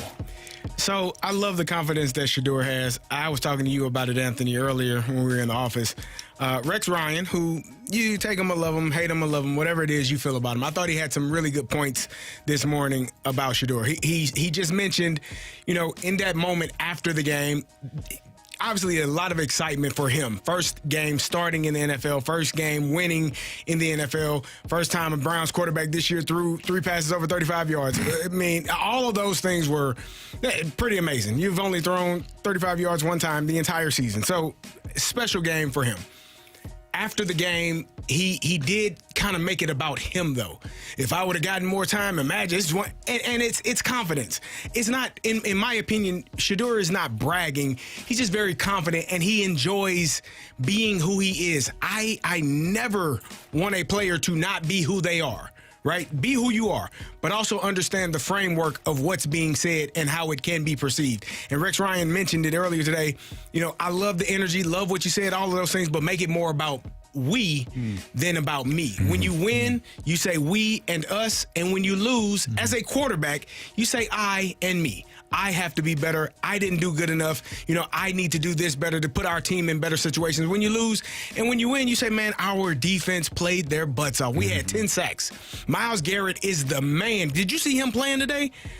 You deflect when you win, and when you lose, you take it. Yeah. And that's part of being a mature quarterback. And I think he will get to that point because he did learn. I mean, he learned during this entire process, hey, just work. Keep your mouth closed, work. You're eventually your time will come. You watch Dylan Gabriel play, now he got concussed, but at some point, man. Where did he play college football? He played at Oregon. Oh. They had a good team. And UCF and Oklahoma. Auburn. Auburn too? No, that's Bo Nix. Yeah. Sorry. They had a lot of guys all over the place. What's your deal, man? What's your deal? I'm sorry. I couldn't help myself. I'm sorry. We can move past that. I don't know what it is. I don't know what it is about my hatred for that team. Win it all. Give me Oregon to win it all. They're going to win it all. No, everybody, hey, be that. That's your team now. I don't know. It's just kind of out of nowhere. I just don't understand the hate. I felt like this for a year now. I don't know. I just feel like they're frauds. This is all I feel like they're coming frauds. to the surface here. Yeah, so. I like Dan Lanning. Their team just never sound like I don't think you do. No, I do. They never win the championship. I don't know. We keep saying, they're national championship contenders. When have they ever won a championship? They haven't. Okay. Still a good program. Really yeah. It's capable of winning it. They're very capable of getting to the championship game. Okay. He's so mad. He doesn't like Oregon. He doesn't. Am I saying anything that's wrong? You have not said anything that's incorrect. There are probably, I don't know, 80 teams, 90, 100. How many teams in FBS? 100 teams that'll take Oregon's track record over their own. Oh, really? Would they shoot a text to their coach? I'm with CD on Shadur Sanders. Is he better than Dylan Gabriel? Oh, hell yeah. Much better. I mean, he could throw the football more than 7 yards. So that wasn't a high hurdle, right? Should he have been at least getting more reps? I wouldn't say more reps. Should he have been ranked ahead of Dylan Gabriel based on performance? Yeah, absolutely. Yeah. Yesterday, they scored twice on 2 Wildcat formations, and one of his first touchdown was a 67-yard screen pass. The one Wildcat, he threw it down to the 1 yard line. So, he did. No. Yeah. Look, the best throw he made was the one to Isaiah Bond, where Myles Garrett was like, "Holy smokes!" Yeah. The kid's got a live arm. He gives him. There would be no excuse for Kevin Stefanski today to say Dylan Gabriel's going back to being the starter, and he didn't. Even he had to admit, like, no, we're going to go with Shadur. Am I anywhere close to saying the team shouldn't have passed on him? Hell no. Yeah. He still threw a rookie mistake interception to Snowden where he sunk back into coverage and Sanders didn't see him and he threw it right to him. I think more of those days are ahead. Even with that pass, though, like, to me, that is a rookie mistake. That is a coverage. Like, that's a curl flat defender, and he didn't feel threatened by the flat, so he didn't run to the flat, and his eyes are on the quarterback. The thing that I did like about the pass, it was in rhythm, it was on time, it was on target, and that was a great play by the defender, in my opinion. Sure. Like, it's 1, 2, 3, get the ball out, because I know how the play is designed, and I'm assuming, and you shouldn't assume, but I'm assuming that defender is going to be covering the flat. But good defenders know I can hang on this curl and I can rally to the flat. And now it's a 2-yard gain rather than a 8 to 10 yard gain. So I thought all the mechanics on that were good as well. And even though it was an interception, I think it was just a good play by the linebacker, and it was a rookie throwing the ball. It was a rookie throw. So with that being said, I do think he has, like you said, a live arm. He brings energy to that team. When your teammates, I've told you this time and time again, I don't give a damn what anybody in the media said. I don't really give a damn what the coaches said. What my teammates think about me matters 10 times more than anything anybody else could say. Sure. Because those guys are there every day. Those guys are watching you. Those guys are in the locker room. They're on the practice field. They see what they need to see, and they're like, man, this dude can go. And they're the ones. That's why you see Myles Garrett like, this is the defensive MVP. Let's make no mistakes about it. He's about to pass Michael Strahan and T.J. Watt for the all-time sacks record in a season. He's got 18 with 6 games left, and the record is 22 and a half. Like, he's had 5 sacks in one game, and he's in awe of what this young player can do. That, to me, matters more than I don't really give a damn what Kevin Stefanski says.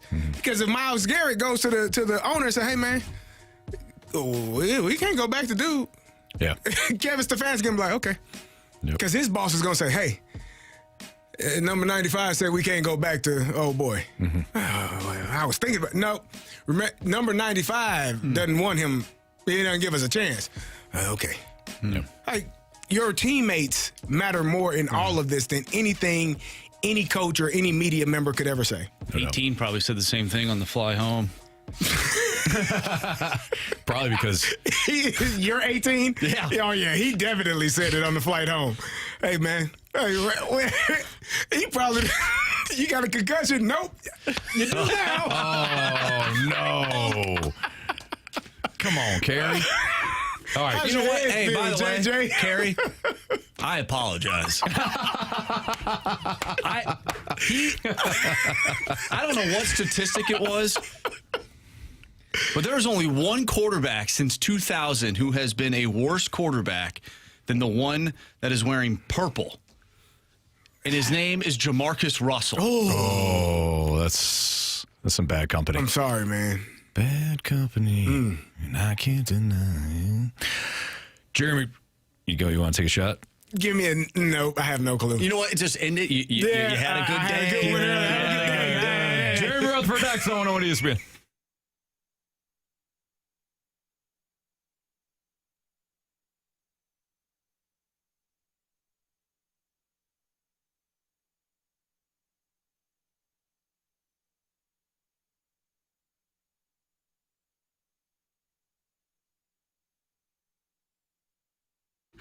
There's nothing like watching Thanksgiving football, but for football fans in Missouri, this year, FanDuel is about to make it even better because with points giving, all FanDuel customers in Missouri get $1 in bonus bets for every point scored in the Chiefs versus Cowboys game. So, for example, if the final score is 24-21, you'd get $45 in bonus bets.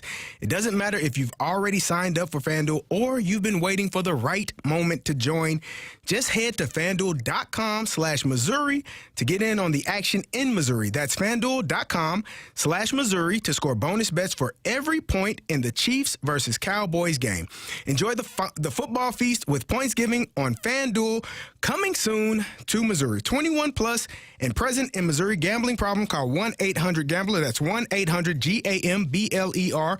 Opt-in required. Bonus issued as non-withdrawable bonus bets, which expire 7 days after receipts. Restrictions apply. See terms at sportsbook.fanduel.com.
Time for the Rutherford Report with our Blues insider, Jeremy Rutherford, on 101 ESPN.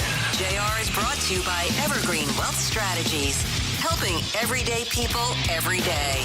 Visit evergreen-ws.com.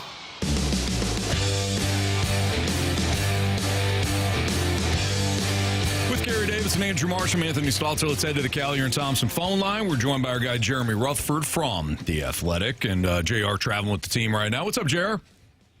Hey, not too much, guys. Just coming to you from the New York Times offices here in Manhattan, a few blocks down from Madison Square Garden, so got a pretty good view here. Nice. Yeah. Excellent. Cool. JR, I know you wrote over the weekend that the Blues have, maybe they found something with this line combination of the rookie Dalibor Dvorsky, Braden Shen, and Buchnevich.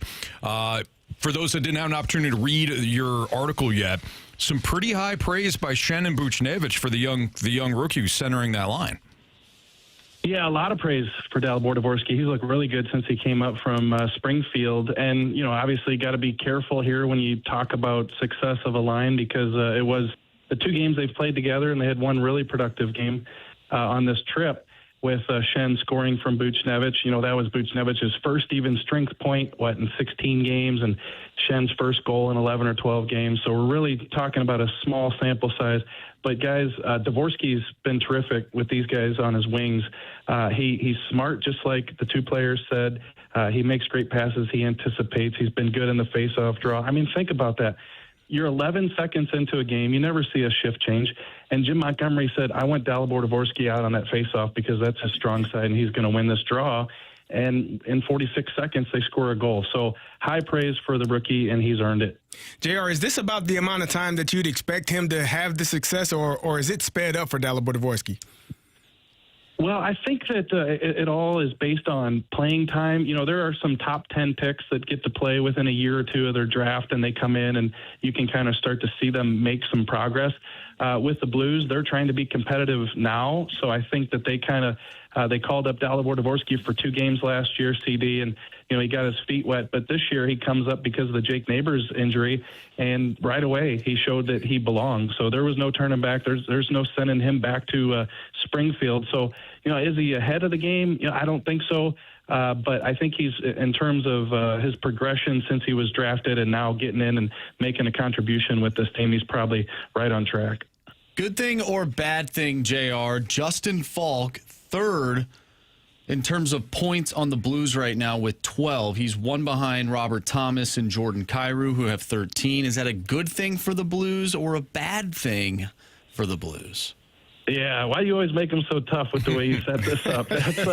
That's a real good thing for Justin Falk. And I got to tell you guys, sometimes you try to see what story is going to develop here. And the other night, Justin Falk scores the 2 goals, and you're thinking, okay, he's had a pretty good season. I'm going to write about him and how things are going well. And then all of a sudden that game goes sideways, and you got to change your angle. So Justin Falk, I think, has been really good this year.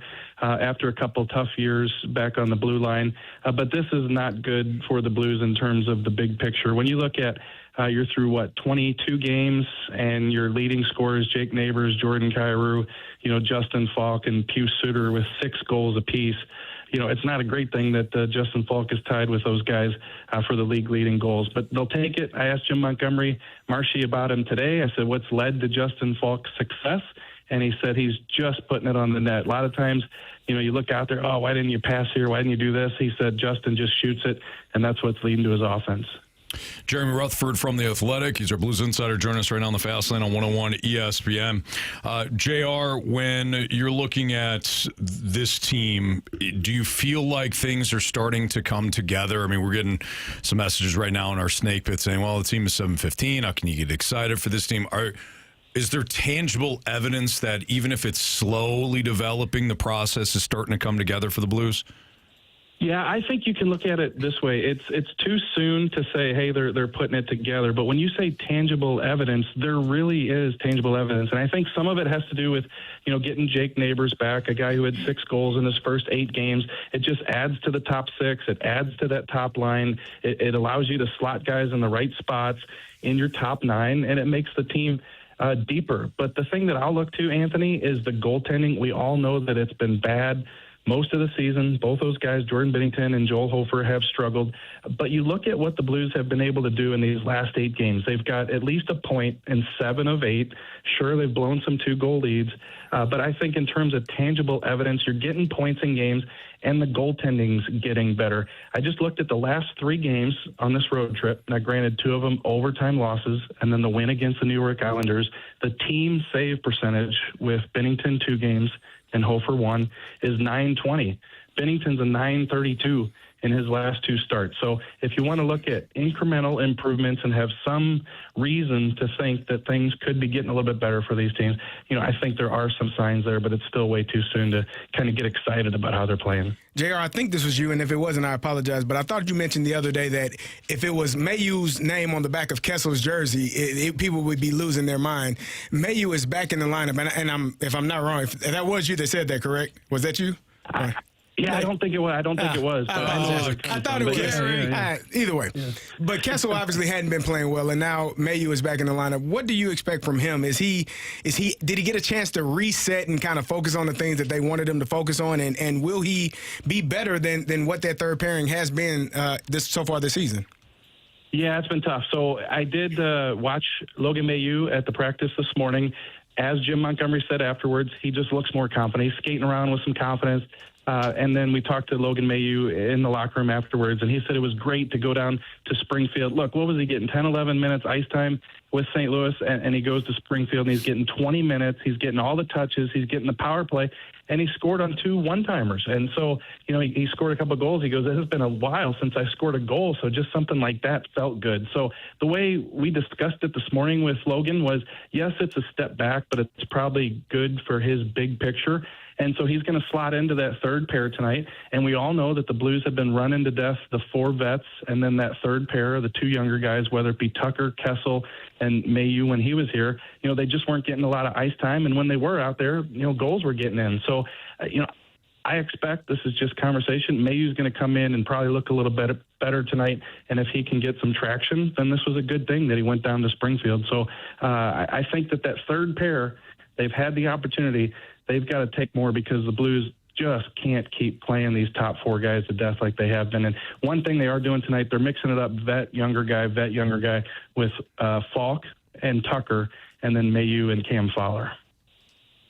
JR, real quick here, can you explain the Texier the contract situation as it goes to the salary cap? I know he just signed a 1-year contract with Montreal, I believe he wound up with. Can you explain just real quick kind of the cap ramifications for that? Yeah, so he signed a 2-year deal with the Blues last year, so $2.1 million each year.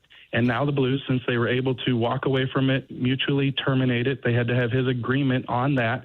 They walk away from the rest of that cap number for the rest of the year. So basically it saves them the prorated amount of the $2.1 million that he was scheduled to make this year. He obviously didn't want to go to Springfield, and he found another team with Montreal, and he gets $1 million of that money back, and obviously that's also prorated. Excellent. All right, JR, we appreciate you, man.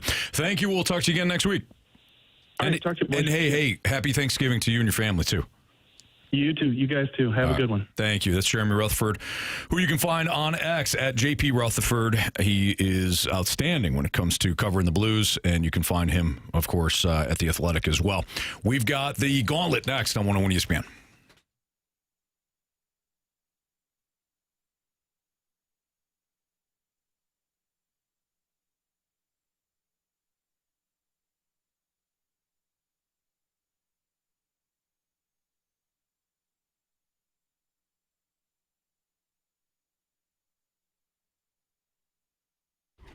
If you haven't tried Underdog yet, you got to do it this week because it's Feast Week on Underdog. It's back. So from November 26th, I should say, November 26th through November 30th, you can check Underdog, either the website or the app, daily for special promotions. Daily, they're running them throughout November 26th through November 30th, a part of Feast Week.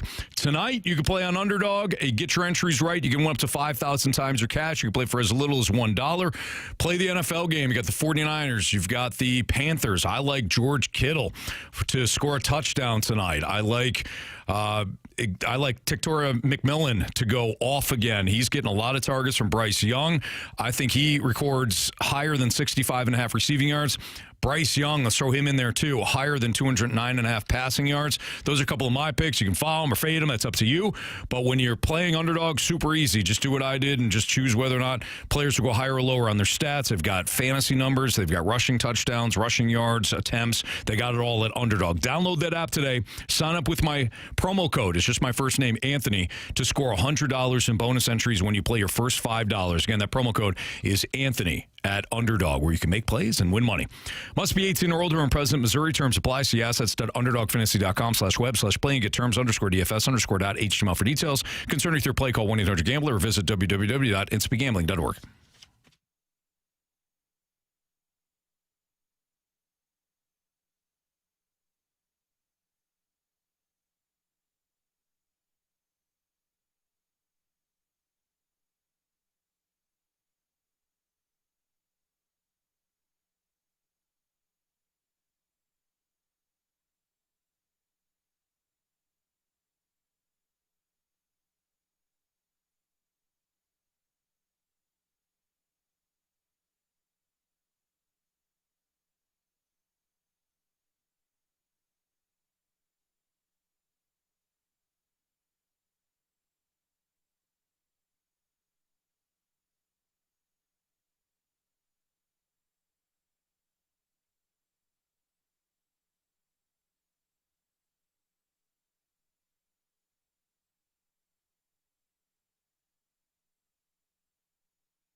Warriors. 4 categories, 1 challenger.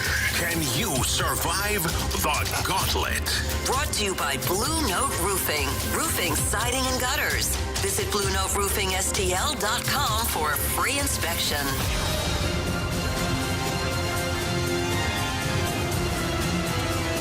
4:06, your time check is brought to you by Clarkson Jewelers, an officially licensed Rolex jeweler. Time for the Gauntlet here in the Fast Lane. Andrew Marsh, Carey Davis. I'm Anthony Stalter, and we welcome in Caleb. What's up, Caleb? Not much, gentlemen. How are we doing today? We're doing great, man. Appreciate you playing. Thank you for listening. Would you like to take on Marsh, Carey, or me in round 1? Get ready for it, boys. Carey Davis. Yes. All right, Caleb. Good luck. Good luck, Carey. Go Illini. Yeah, go Illini. ILL. We need all the INI, baby. We need all the good luck we can get. All right. We're fine. You know, yeah, you'll be fine. Yeah. You got a bowl game to look forward to soon. All right. All right, Caleb, go ahead and tell Marsh to spin that wheel. Spin that wheel, Marshy. All right. What are you hoping for? Wise man once said you got to know when to hold them. Okay. All right. I don't blame you on that one. Once it's done spinning, they'll love to hear your thoughts. It is done spinning. Anything but football would be great. Right. Okay. Were you thinking that? Were you thinking football? I was not. I was not thinking football. All right. Marsh, what do you get? Okay, so we have random. Oh, all right. Problem is, we have two separate random questions in here. Uh-oh. I'm going to show you one of them because I know you guys played random on Friday. I was not here. I want to make sure that that is not the question. Nope, we're good on this. We're good on that. Yep. Okay, perfect. All right, there you go. Caleb, you're going to get 4 random questions today. Each one is worth 2 points unless you ask for the options. If you ask for the options, those questions become worth 1 point. Are you ready? Let's do it.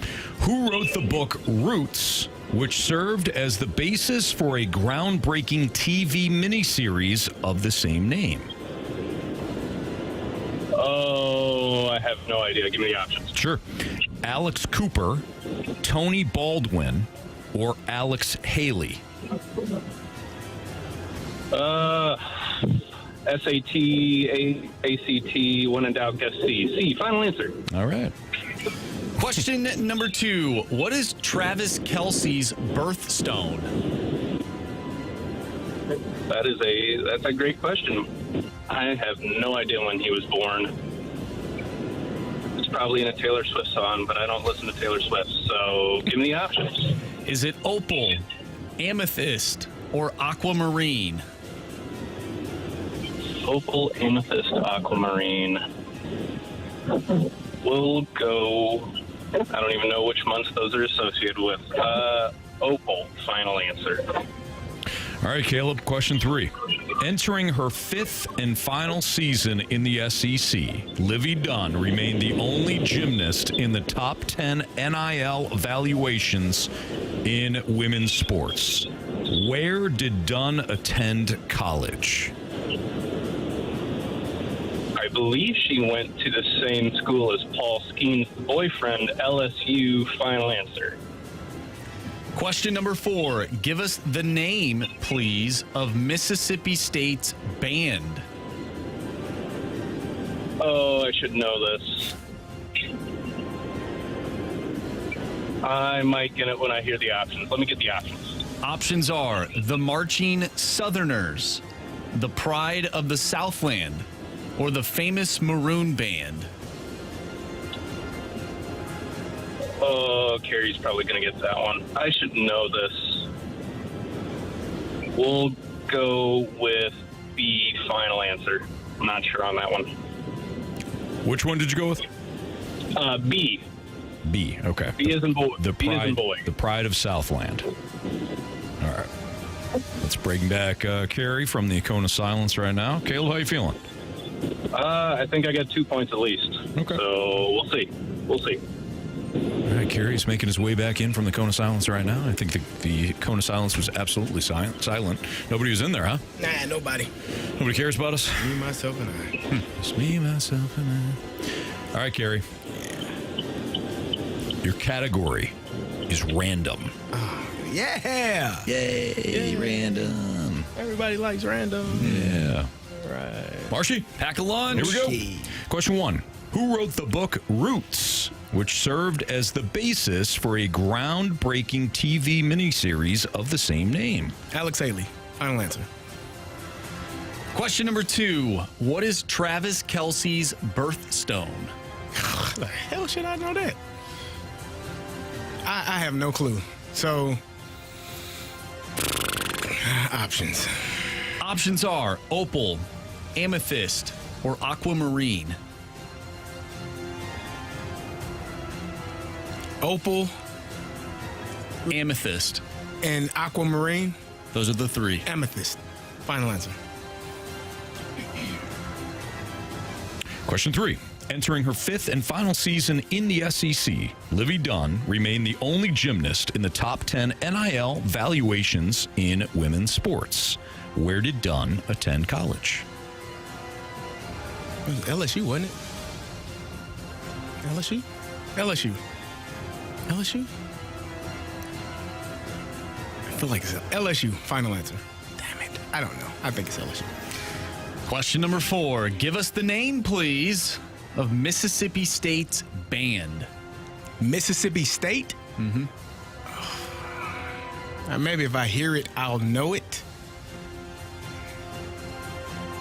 Give me the options. Options are the Marching Southerners, the Pride of the Southland, or the Famous Maroon Band. Oh, this famous maroon band. Ugh. Marching Southerners? So we had the Marching Southerners, the Pride of the Southland, or the famous Maroon Band.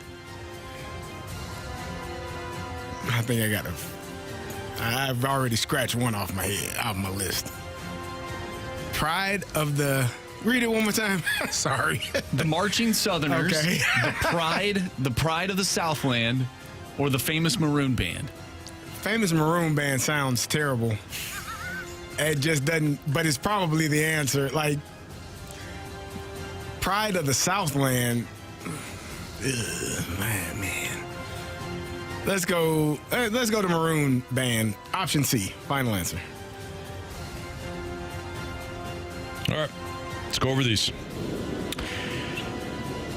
Entering her 5th season in the SEC, Livy Dunn remained the only gymnast in the top 10 NIL valuations in women's sports. Where did Dunn attend college? You both said LSU. Correct answer is Go Tiger. Go Tiger. Neither of you needed the option, so we get a 2-2 tie between job, Caleb and Carey. What is Travis Kelce's birthstone? With the options, CD went amethyst. With the options, Caleb went opal. Correct answer is... Well, Caleb did bring up, it's probably in a Taylor Swift song. One of the songs on the new album, it's called Opalite. The answer is opal. Hey. Caleb takes the lead. 3-2. Who wrote the book Roots, which served as the basis for a groundbreaking TV miniseries of the same name? You both said Alex Haley. Correct answer is Alex Haley. That's correct. Nice job, guys. But Carey didn't need the options. Hey, all right. We're all tied Barn up. burner, Carey. Yeah. Carey with 4. Caleb with 4. It comes down to this. Oh, my God. Purple people eaters. That was a good defense. That was a good defense. Give us the name, please, of Mississippi State's band. Caleb took the options. He went with the Pride of the Southland. Carey listened to all the options 9 times.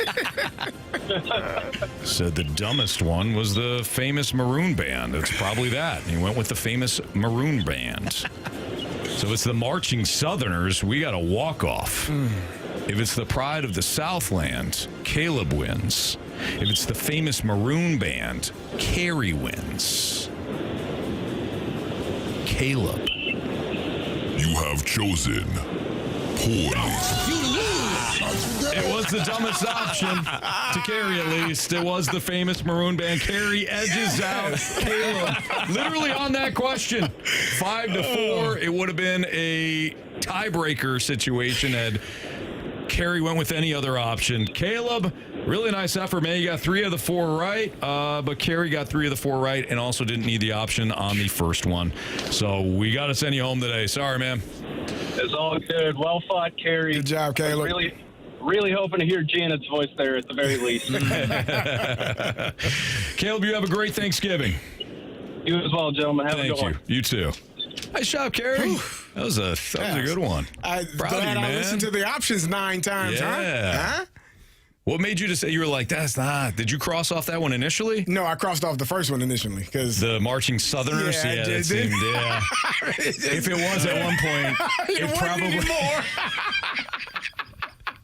Good thought. It just felt like, that's out there. I got a 50-50 chance. I'm going to eliminate one of those from my list. It's a good one to eliminate. It's a good one to eliminate. Yeah, nice job, man. 5-4. Needed that. Very impressive. Very impressive. All right.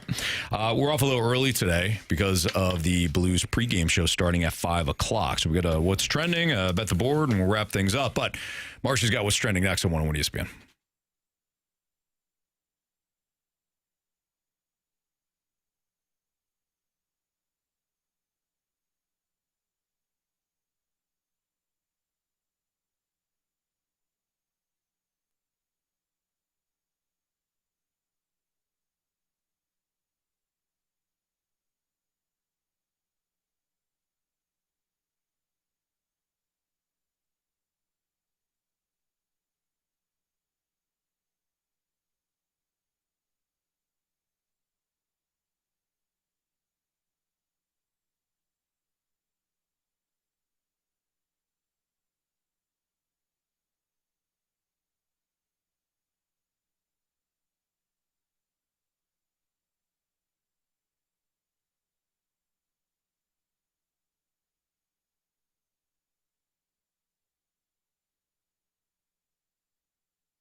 Elevate your performance with my friends over at Pure Performance. They are your one-stop shop for all aftermarket modifications. And no matter what kind of vehicle that you drive out there, whether it's a pickup truck, SUV, sports car, a Jeep, a Bronco, all of those vehicles have accessories, and all of those accessories are located over at Pure Performance. They've got a massive showroom, over 25,000 square feet, and anything you're looking for, they have it in there. And right now is the time of year to go get your tires checked out. Before that first snowfall or freeze, you don't want to have tires that aren't safe. Get over to Pure Performance, located right there off of the Cave Springs Boulevard exit. Get in, ask for Shelby or Paul. Tell them that Jamie Rivers sent you in. They'll have the technicians take a look at your tires and make sure everything is okay, because Pure Performance sells all the tires. That's right, not just the big, oversized off-road tires. They sell all tires for all the vehicles out there. And Pure Performance wants to make sure that you're safe at all times. So please get by the facility, check out the accessories, get your tires checked. If not, at least check them out online at pureperformance.com. That's pure, P-U-R, performance.com.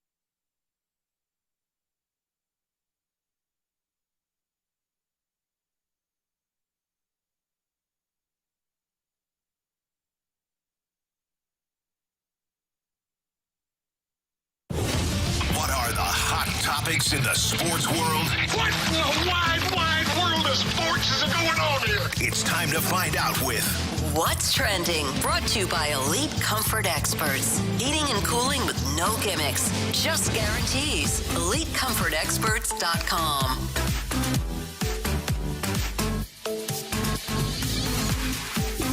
Welcome back to the Fast Lane here on 101 ESPN with Anthony Stalter and Carey Davis. I'm Andrew Marsh, and it's time for What's Trending. Gentlemen, I want to get your thoughts on a trade that happened over the weekend. Major League Baseball. We really haven't talked baseball all that much. I know you guys touched on some Cardinals stuff when BT was in on Friday, but we get a trade. Marcus Semien heading to the Mets and Brandon Nimmo heading to the Rangers. What did you think of that trade? Yeah. Or is it really a non-factor for you? I wonder how much of this. So the Mets wound up sending the Rangers $5 million to cover some of Nimmo's contract. I wonder what's next, because this it seems like the Mets might be freeing up some of their money to try to either keep maybe Pete Alonso, or maybe they got another move coming. But Simeon's offensive production has really dipped the last 2 years. I know some of the underlying metrics suggest that he could be still a capable hitter. I don't know, man. Didn't do anything for you? You don't care? Not really. Not your. I mean, he's probably a 250 hitter. Here, how about this? He's a 250 hitter. Mm-hmm. If he gets you 20 home runs, you can steal 10 to 15 bases. I think the Mets would take that. Okay. That's where I think Marcus Semien's at. And he plays above average at second base. Yeah. So, does that do anything for you? For me? Yeah. Nah, it's cool. Cool for them. Good for them. You know. For the Cardinals make a move? No, they did not. I have a feeling the Cardinals' offseason is going to be pretty chaotic. It's going to be lit. Mm-hmm. Yeah, I have a feeling. I don't know. I just feel like there's so many. No? There's so many pieces that could be moved. Oh, man. Yeah. There are pieces that could be moved. Will they be moved? I think they will. I think this is a new. You know what? I'm looking forward to it as well. I might be back on the Cardinals train. You know, you make some moves this offseason, move a few people, bring a few picks, prospects, something for the future, if you give me something for the future, Anthony, I will be back in. I think they'll be active. Yeah. I do. I think they'll be active. By the way, I didn't touch upon the Brandon Nimmo side of this. The Rangers moving on from Adolis Garcia, so I think Nimmo's the replacement for Garcia, and he's a more productive player. And I think that Nimmo obviously is a more productive player in the deal between him and Simeon. So.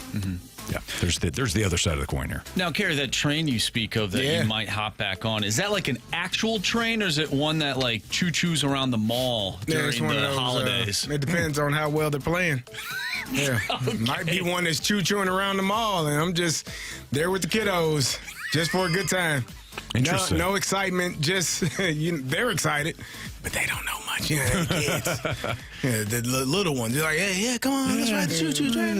This is so cool. We're not going anywhere, but in circles.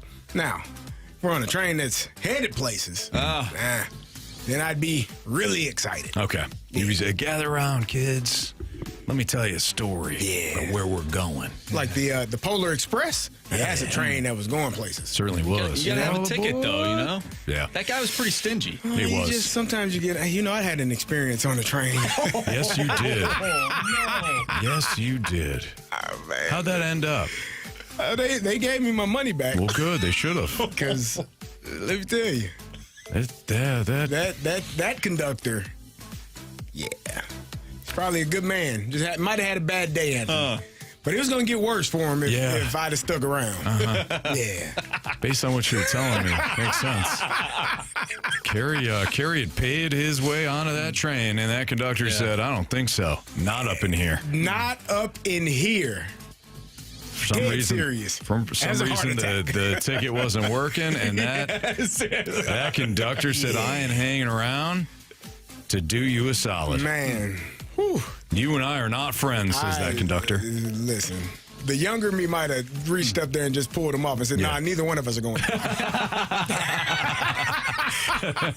If I don't go, you don't go either. Let's see how that works for you. You're going to be Mark Wahlberg in Lone Soldier. If you don't go home, I don't go home. Yeah. If you don't go home, I don't go home. Yeah. Well, transitioning. If I don't go home, you don't go home. Yeah. Transitioning to someone who was actually hurt, Joe Burrow. What do you mean? What? What do you mean actually hurt? He could have been hurt. That conductor could have been hurt. Who are you referring to? I think he's referring to somebody else. Not you, clearly. No, not me. I thought you were talking about your other guy. Oh, no. He's probably hurt, too. I don't think he's really hurt. His feelings are hurt. His head hurts. He got a headache. So do I, and so does the fan base. Yeah. Anyways, another fan base that probably has a headache is the Cincinnati Bengal fan base. But that could change, despite them being, 3-8 right now. They're getting their quarterback back. Joe Burrow they anticipate him to play on Thursday night as they take on the Ravens, which, by the way, if they win that game, that division's not locked up yet. Oh, my God. It's terrible. The Ravens are winning the division at 6-5, and the Bengals are 3-8. Hey, hell, the Cleveland Browns are 3-8. I don't know with the defense the Browns have. We know. We know. Yeah. We know the Browns are out of it. We know the Browns and the Bengals are out of it. We know. Do we know the Bengals are out of it? Because as Marshy, I will be honest as I can be. I said this as I was watching the game. Watching Mason Rudolph play football makes my head hurt. Oh, he's terrible. Watching him, and not only that, Anthony, I'm already the party gotta figure it out, man. Well, what's the problem? Because this need to only throw the ball 5 yards. Yeah. It's not good, man. You do that twice, you got a first down. Right. Marsh has got it. You know how long it takes to get downfield? You're killing the clock. It's called game management. Yeah, when you're winning, that's great. When you're losing, we got to score faster. Come on. There are some teams that play at a pace that they should be strangled. That was when one. They're down. That yesterday was one of them. Watching Pittsburgh in the fourth quarter. Now, they eventually scored and still somehow miraculously had the ball. got to stop and had a chance to get the ball, got the ball back and had a chance to go win the game. I thought they were going to tie it. I really did. I thought All you got to do is get past midfield and Chris Boswell is going to score. He's going to kick it. Absolutely. You can't. Did you see A.A. Ron on the sideline? He's like, no, we're in the wrong formation. We're in the wrong formation. And then I think they got a penalty. Mason Rudolph, best play of his damn day, rushes for 25 yards right up the gut. Bring it back. Yep. Nobody's covering up the tackle because neither one of you two know that you're the end man or one of you got to be on the line of scrimmage. Hey, you've only been playing football forever. In fairness, there's so many tight ends that Artie the Party likes to play. You're not wrong there. They sometimes don't know how to line up. Even the touchdown that he threw, he double clutched it and almost waited till the defender was able to pick it off. That's correct. Oh no, he's there. He was open when you pumped it the first time, and you waited and you almost threw a pick.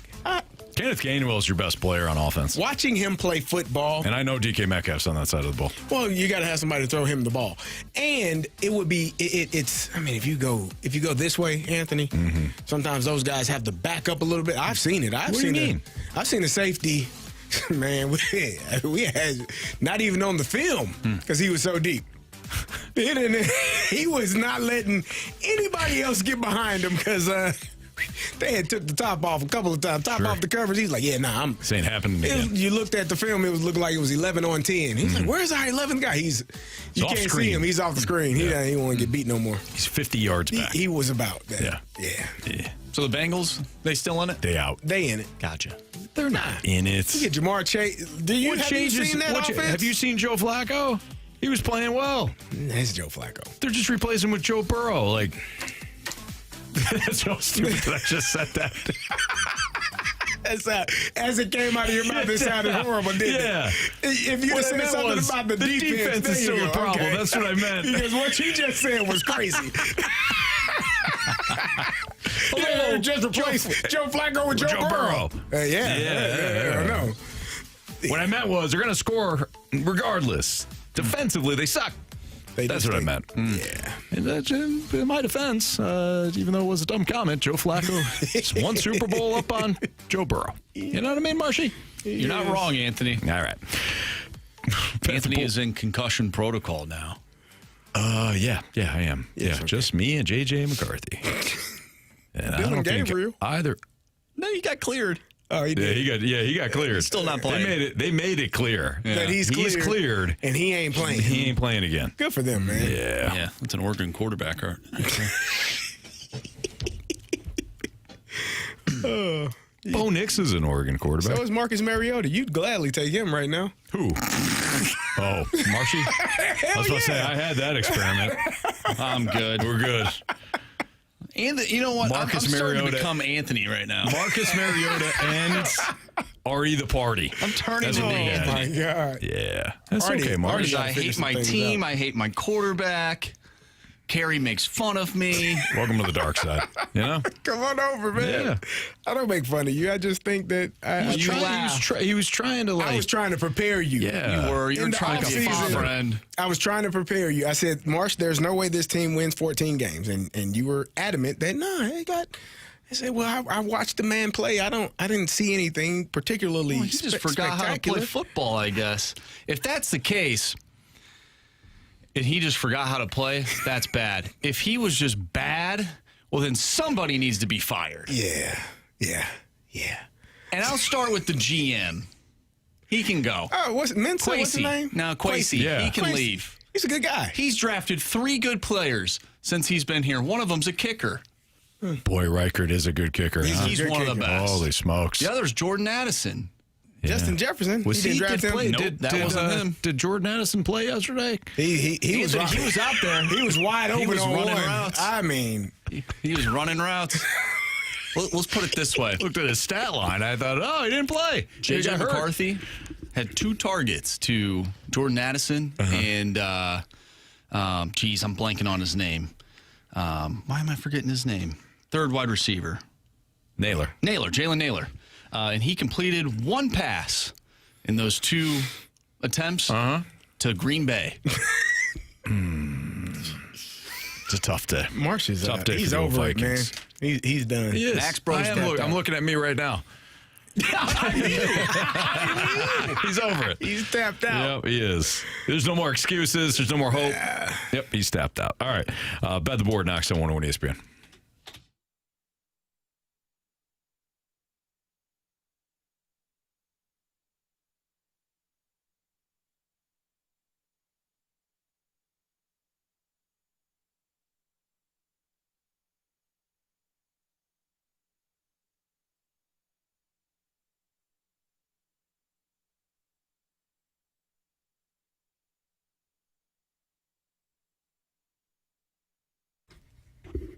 This month and throughout the rest of, this week, Auto Centers Nissan is thanking you with their Thankful for You sales event. Right now, deep dealer discounts on every remaining 2025 model mean the best prices of the year as 2026 models arrive. So you can get no payments for 6 months on select 2025 Nissan models or get no money down and 0% APR for 60 months on 2025 Muranos and Pathfinders. Love both vehicles, by the way. The Muranos are sleek. The redesign looks fantastic. Pathfinders give you that third row. Love the fact with the family that I have, family of 5 with the 3 kiddos, we got the third row back there that fits everybody comfortably. Drives fantastic too.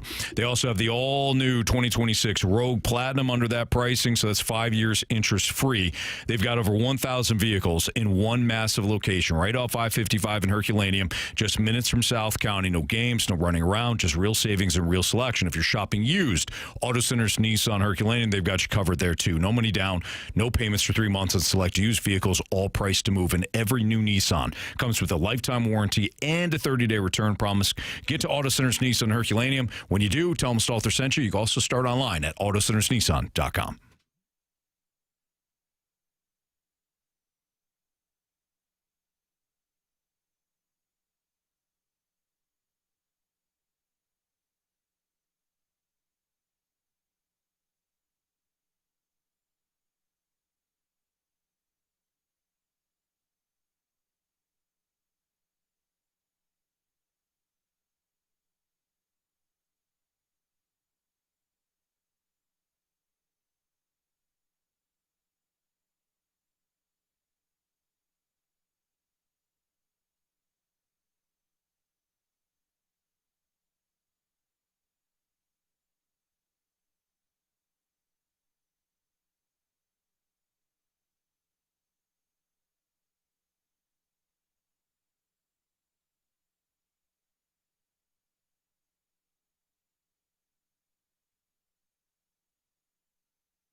101 ESPN Sports Center.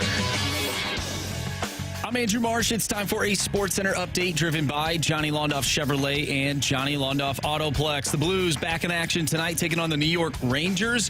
Pregame starts at 5 o'clock, so we'll have an early pregame for you. Starts in about 20 minutes, and then puck drop will be at 6 o'clock. If you missed anything from today's show, including our interview with Blues Insider with The Athletic, Jeremy Rutherford, make sure you go to 101ESPN.com or check out the free Dobbs Tire and Auto Center's 101 ESPN mobile app.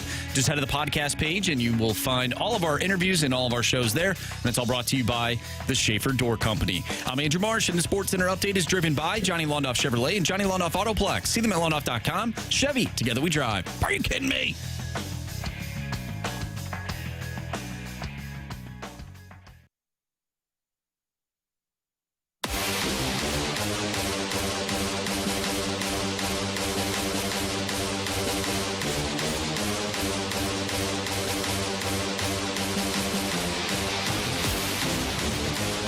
All right, time to bet the board here in the Fast Lane on 101 ESPN. I know you guys did very well on Friday. I did not. So, Marsh, you continue to increase your lead. Yes. I have 11 points. Anthony, you have 8. Carey and Jamie have 5. They're all knotted up right now. And those are your standings for November. How many do you have? I have 11. Damn. And me and Anthony have 5? No, you and Jamie have 5. Oh, what do you have? Anthony has 8. 8. Yeah. All right, Marsh, you lead the way there, kid. All right. Well, I had to play, and then at the last second, it jumped to minus 152. Toggled on you? Yeah. I wanted Tet McMillan over 4.5 receptions. It was at minus 150, and now it's at minus 152. So I don't love that. What I do love, though, is Christian McCaffrey over 5.5 receptions at minus 104. Give me George Kittle over 58.5 receiving yards tonight. Please and thank you. It's on me? Yes. Give me, I'm going to go with Tet McMillan as well. Teteroa McMillan. Over, I think it was 29.5 yards in the first half. You like those halves? Yeah, minus 113. Okay. Jamie forgot to send his pick in, did he? Oh, wow. Did he forget? No, I think he sent it to you. Oh, he sent it to me? Let me check my phone. Let me hold on. Let me see if I got it here. You might have it. I don't know if I have it. Yeah, let me see here. I'm checking here. I think he was going with some NHL play, quite frankly. Really? Yeah, he loves the NHL. He wasn't thinking college basketball? Are you sure it wasn't Bryce Young to throw for over 360 plus yards at plus 2,900? No, it wasn't that. That was maybe that was from last week. Yeah, that was, and he hit it too. You know. Oh, I got it. He wants Syracuse on the money line tonight in college basketball. They're at number 3 Houston. He says, I don't even care about the 14.5 points. With the way that Syracuse performed in South Bend, he thinks that the basketball team is going to be motivated by the way the football team played. Mm-hmm. And he's taking Syracuse plus 850 at number 3 Houston tonight. That's a. You sure? You sure it wasn't UT Rio Grande Valley on the money line? No, where are they? Versus Illinois? I don't think he'd fade your team. You don't think? Okay. I mean, we can go with that one. You have the text. I didn't see. Yeah, no, I got the text. Okay. On the money line. Yeah, on the money line. Yeah, he says blank them points. Those orange. Mm-hmm. Mm-hmm. Yeah, he does. He likes those orange. Yeah. Yeah. Okay. Good for him. Well, we're off a little early tonight. We got Blues Rangers pregame at 5 o'clock. Puck will drop at 6. So why don't we hand out some stars? Maybe discuss what we learned today. Things like that next in the Fast Lane on 101 ESPN.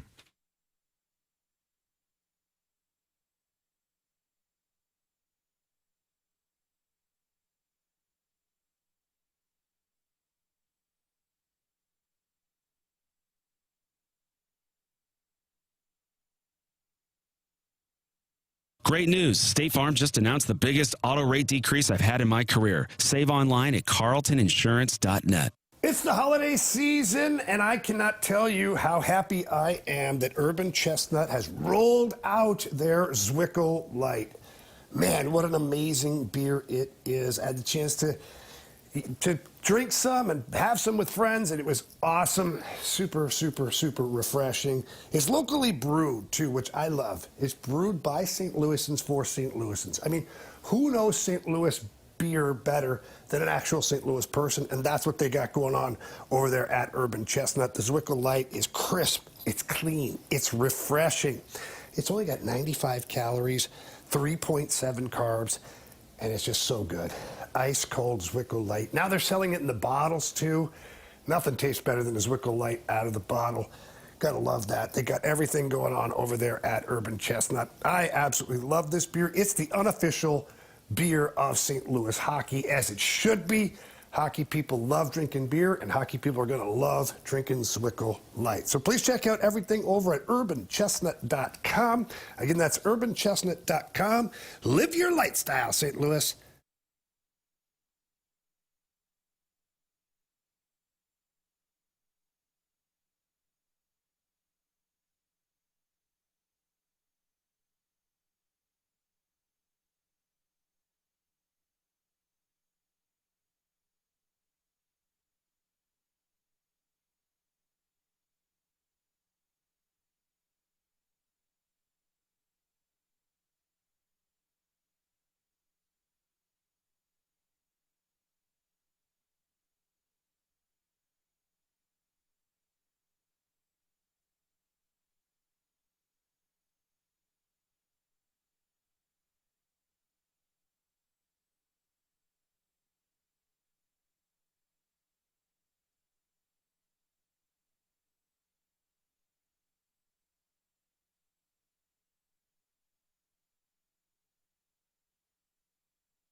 Underdog, it's that time of year again. Feast Week is back on Underdog from November 26th through November 30th. You can check the app for daily specials. They got different promos. They got different, like 40% profit boosts, so you can build a card, such as tonight's game between the 49ers and Panthers. And when it gets to be that time, that between November 26th and November 30th, you can apply for those promos. And it's great, man. The promotions allow you to build your card and actually get more money than what you normally would during a regular week at Underdog. But the bottom line is you can cash on your NFL hunches. Just choose whether or not players will go higher or lower on their stats, rushing yards, receptions, touchdowns. Get your entries right. You can win up to 5,000 times your cash, and you can play for as little as $1. Tonight, I like Tet McMillan to go higher than 65.5 receiving yards. I like to couple that with Bryce Young going higher than 209.5 passing yards. We got to throw in at least one 49ers player in there, and whether you like George Kittle, like I do, let's throw a touchdown in there for George Kittle, or maybe you want to do a Christian McCaffrey or a Brock Purdy prop, whatever you want to do. It's easy at Underdog. Just build your card up, and like I said, if you get your entries right, you can win up to 5,000 times your cash. And make sure that you're signed up for Feast Week between November 26th and through November 30th. Check that app daily for special promotions. Download the app today. Sign up with my promo code Anthony to score $100 in bonus entries when you play your first $5. Again, use that promo code Anthony at Underdog, where you can make plays and win money. Must be 18 or older in present Missouri. Terms apply. See assets.underdogfantasy.com/web/play and get terms _DFS_.html for details. Concerned with your play? Call 1-800-GAMBLER or visit www.instabegambling.org.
If you missed anything from today's show, you can always download the podcast available at 101ESPN.com or on the 101 ESPN mobile app. That's presented by Dobbs Tire and Auto Centers. The podcast always presented by Shave Your Door Company. Time to find out what everybody learned today. Carey. I learned that all three of us have an issue with our current starting quarterback. Yeah, that's a good call. And only one of us won this weekend, so I don't know why he would still be bothered. But I'm not. I haven't been. I don't know why he would be mad. Hell, he won. Carey, I've been in a good mood today. Falcons won for the first time in a month. Over a month. And you know why? Because Kirky Cousins came and saved the day. That's right, because Devon Diablo, the linebacker, came back from injury, and Falcons hadn't won with him out. Marsh. Kirky football, man. Give him some love. No, he played Kirko well. Chains. He played well. Yeah. He did. He had a really nice throw to Darnell Mooney. He had a couple of nice throws that Kyle Pitts dropped. Can't let it go. The pick six was Pitts' fault. Marsh. So Best I could say on Kirk. This is what I learned today. You know, sometimes people, they end up turning into their fathers. You know? Okay. But other people, like myself, turn into their coworkers. And I'm turning into Anthony Stalter. Yeah. At least from a Proud of Vikings you. standpoint. Yeah. I'm turning into Anthony. Very snarky. Hating your team. Yeah, every week he's I'm in there. a group chat with my buddies, and every week it's just me typing away about something stupid that happened. And every time I get a text, here we go, here it comes. Like, you're running the ball, you're doing a great job. And then all of a sudden you give TJ Hawkinson the ball and try and run a quarterback sneak with your tight end who stinks now. Just stuff like that. That's where it started. Yeah. And, of course, it just kept going throughout the entire day. Marsh, you know, I'm sorry, buddy. But you're going to feel better when you start to get this stuff out because your team's going to lose regardless. They are. You might as well just... Well, maybe not. Maybe if Max Brosmer steps in and does something, He's fighting against it. He's fighting it. He's fighting I'm it. just saying. You know, He's still believing. He don't maybe, stop. Maybe we'll have a San Francisco thing going on. You know? I don't know. 49ers or... Yeah, 49ers. Okay. 49ers. Because of I don't Brock care Purdy I don't care who's good. Yeah, you just want him to be good. Be good. What I learned is that Marsh really hates Oregon. He does. The football team. I don't know why. Maybe the entire state. Maybe. You know what? I don't even know The why. basketball court stinks too. Have you seen it? See? We're going to have some, Have you seen it? some Oregon people coming after old Marsh here. I mean, just despises the Oregon Duck football team. Wow. And wants them to lose. The Oregon Duck basketball court. I guess so. It's not good. Okay. Marshy. Yeah. Go for it. 3 stars? They got Yes, a lot sir. of uniforms. You don't like those guys? I don't like their helmets. They have an O on the back of They their got a football bunch of- helmet. That's They stupid. got all the uniforms you could ever want. I know. They have one cool uniform. It's those retro ones with the duck on the helmet. It's green and yellow. The other ones, I think they're dumb. Not a fan? No, I'm not a fan. I kind of like them. They're okay. It's time for the Fast Lane's 3 Stars of the Day. Presented by Circus Sports Illinois. Sports betting the way it should be. The one I'm talking about is the one that they wore last year in the Rose Bowl, Got it. where they got pumped by Ohio State. All right, our 3rd star of the day Should've goes saw out that to coming.